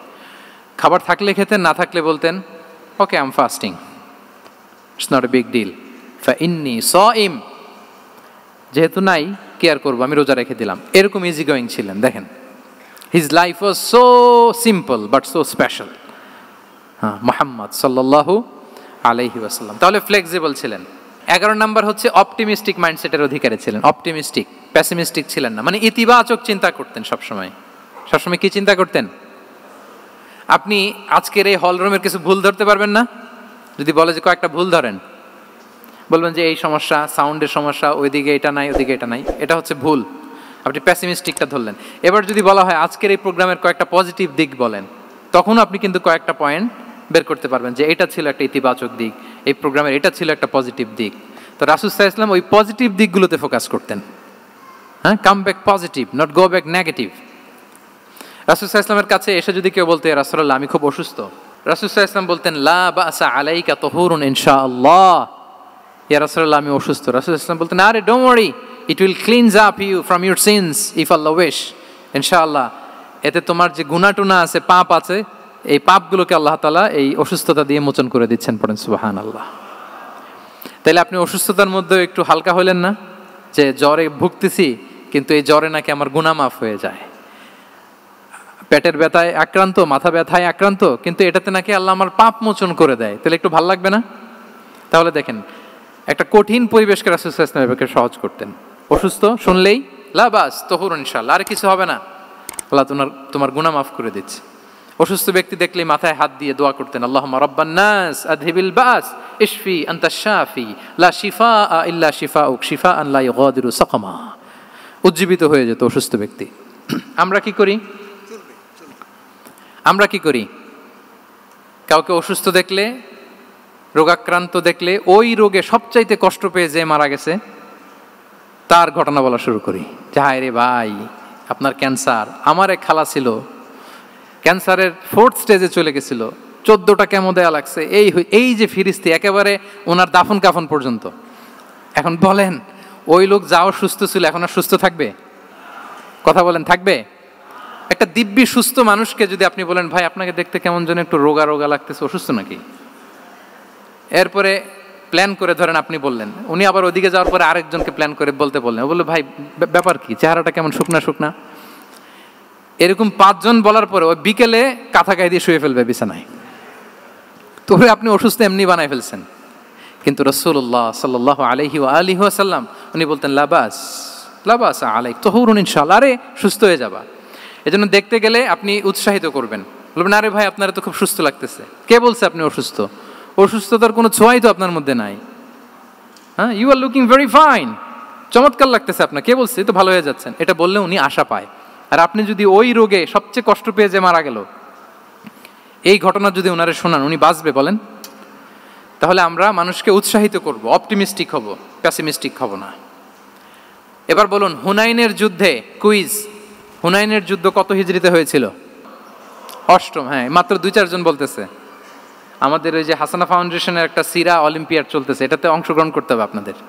আমরা প্রতিদিন একটা করে কুইজ জানান দিচ্ছি মানুষদেরকে, একেবারে সব মুখস্থ হয়ে যাবে ইনশাআল্লাহ। তাহলে 8ম হিজরিতে হাওয়াজিন বনু সাকিব গোত্রের বিশাল ব্যাটালিয়ন নিয়ে ওরা আসছে, এবং ওরা আসছে যে আমরা শুধু একা যাব না, আমাদের স্ত্রী বাচ্চা কাচ্চা, আমাদের যার ঘরে যত সম্পদ আছে সব নিয়ে মরুভূমিতে যাব। এটা নিয়ে যাব কেন? সবার মধ্যে যেন ইন্সপিরেশন আসে যে যদি আমরা হারি, আমরা সব শেষ, আমাদের সম্পদও নিয়ে যাবে। আর এগুলো রক্ষার জন্য হলেও মুহাম্মদের বিরুদ্ধে আমাদেরকে জয়লাভ করতে হবে। কি টেকনিক দেখেন! সব যখন নিয়ে দাঁড়াইছে বিশাল বাহিনী, এক সাহাবী এসে বলল ইয়া রাসূলুল্লাহ, কালকে তো আমাদের খবর আছে, এই বাহিনীকে আমরা কি করে পরাস্ত করব? ইয়া রাসূলুল্লাহ, এসে দেখুন, পাহাড় থেকে দেখুন কত বিশাল বাহিনী। রাসূল সাল্লাল্লাহু আলাইহি ওয়াসাল্লাম দেখা মাত্রই বললেন তিলকা গনিমাতুল মুসলিমিনা গাদান ইনশাআল্লাহ। আরবি যারা বুঝেন যে it will be the war booty for the Muslim community tomorrow ইনশাআল্লাহ। আরে এগুলো তো আমরা সব গনিমত আকারে ব্যাগে কইরা মদিনায় নিয়ে যাব। এই যুদ্ধে জয়লাভ করে যা আছে এগুলো উটে করে ওয়ার বুটি হিসেবে মদিনায় নিয়ে যাব। বলার সাথে সাথে সাহাবীদের সব ভয় দূর হয়ে গেল, আবার প্রাণ ফিরে পেলেন, সজীব হয়ে উঠলেন, উজ্জীবিত হলেন। তাহলে আমরা অপটিমিস্টিক হব, আমরা ইতিবাচক চিন্তা করব। এবং ইসলাম আল্লাহ তাআলার ব্যাপারেও আমাদেরকে ইতিবাচক ধারণা রাখতে উৎসাহিত করে। হাদিসে কুদসিতে আল্লাহ বলেন আনা ইনদা যান্নি আবিদি বি, আমার বান্দার নিকট আমি তেমন, আমার বান্দা আমার ব্যাপারে ঠিক যেমন ধারণা করে। আপনি যদি ধারণা করেন আল্লাহ দয়ালু, ঠিক আল্লাহ তাআলাকে দয়ালু পাবেন। এখন বলেন আল্লাহর ব্যাপারে কার ধারণা কেমন? আল্লাহ তাআলা খুব প্রতিশোধ পরায়ণ না? প্রচন্ড রাগী, আমাদের সবাইকে জাহান্নামে দেওয়ার জন্য বসে আছেন না? তাহলে কি ধারণা বলেন তো? তিনি দয়াময়, তিনি মেহেরবান, তিনি আমাদেরকে অবশ্যই ক্ষমা করবেন। এই বিশ্বাস আল্লাহর প্রতি আমাদের সবার আছে তো? এই বিশ্বাস যদি থাকে, ঠিকই আল্লাহ তাআলাকে রহমান রাহিম হিসেবেই আপনি পাবেন। লাস্ট হচ্ছে রেজিলিয়েন্ট। শেষ, I am going to conclude my speech today. Resilient হচ্ছে যাকে থামানো যায় না, আনস্টপেবল। সংকট কাটিয়ে ঘুরে দাঁড়ানোর সামর্থ্য যার থাকে তাকে বলে রেজিলিয়েন্ট। লেগে থাকার মানসিকতা, টিকে থাকার যোগ্যতা, সহজে হার না মানার যে অ্যাটিটিউড, এটাকে বলে রেজিলিয়েন্ট মাইন্ডসেট। রাসূল সাল্লাল্লাহু আলাইহি ওয়াসাল্লামকে আল্লাহ তাআলা এই মাইন্ডসেট দিয়েছিলেন। ওনাকে হারাইতে পারছে কেউ? জীবনের সাথে এটা সেট করে নেন যে আমি কখনো হারি না, আমি হয় জিতি নয় শিখি।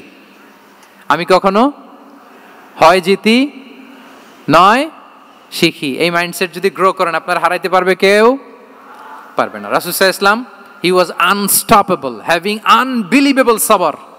ধৈর্যের পাহাড় নিয়ে, আনস্টপেবল অ্যাটিটিউড নিয়ে তিনি শুধু সামনে গিয়েছেন, পেছনে যান নাই কখনো। সীমাহীন কষ্ট আর সংগ্রামের মধ্য দিয়ে গিয়েছেন, থামাতে পারে নাই ওনাকে কেউ পারে নাই। ইয়াতিম হিসেবে জন্মগ্রহণ করলেন, পৃথিবীর আলো দেখবার আগে বাবাকে হারালেন, ছোট বয়সে মাকে হারালেন, পরে দাদাকে হারালেন, এরপর চাচাকে হারালেন। শিয়াবে আবি তালেবে জেল খেটেছেন 3 বছর। Physical torture, mental torture, life threat, হত্যা করার ষড়যন্ত্র হয়েছে। আল্লাহ তাআলা বলেছেন আজ রাতে হিজরত করো।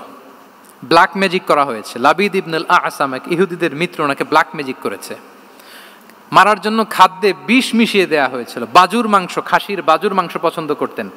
খাইবারের এক ইহুদি নারী এই ছাগলের এই মাংসের মধ্যে বিষ দিয়েছিলেন। ইহুদিদের পক্ষ থেকে betray, treachery, conspiracy and what not, কি বাকি ছিল বলেন? ষড়যন্ত্রের এমন কোনো ধরন ছিল না যেটা তারা বাকি রেখেছে। কিন্তু রাসূল সাল্লাল্লাহু আলাইহি ওয়াসাল্লামকে কি থামানো গিয়েছিল? বলেন, থামানো গিয়েছিল?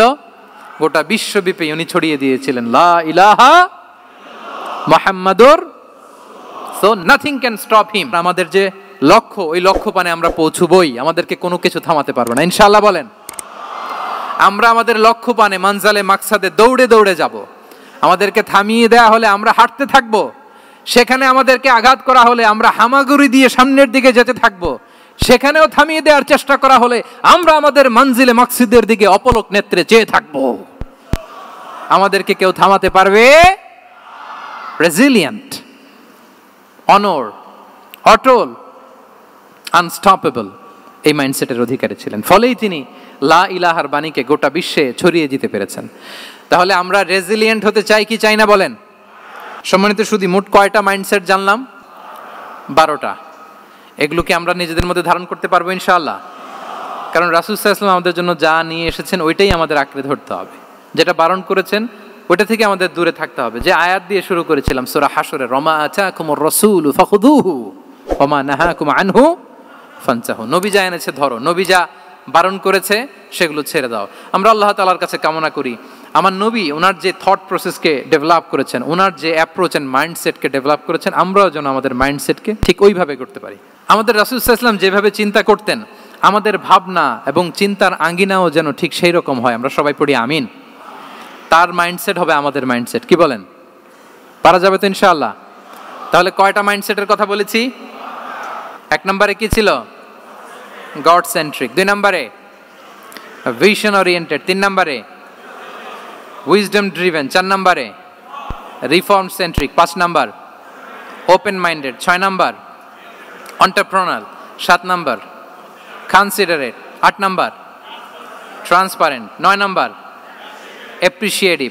10 নম্বর ফ্লেক্সিবল। 11 নম্বর অপটিমিস্টিক এবং 12 নম্বর রেজিলিয়েন্ট। এটা ছিল রাসূল সাল্লাল্লাহু আলাইহি ওয়াসাল্লামের মাইন্ডসেট। এই মাইন্ডসেট দিয়ে যদি আমরা আমাদের মাইন্ডসেটকে সাজাতে পারি, আমাদের সফলতা দুনিয়া এবং আখিরাতে কেউ ঠেকাতে পারবে? আল্লাহ তাআলা আমাদের সবাইকে কথাগুলো বোঝার ও আমল করার তৌফিক দান করুক।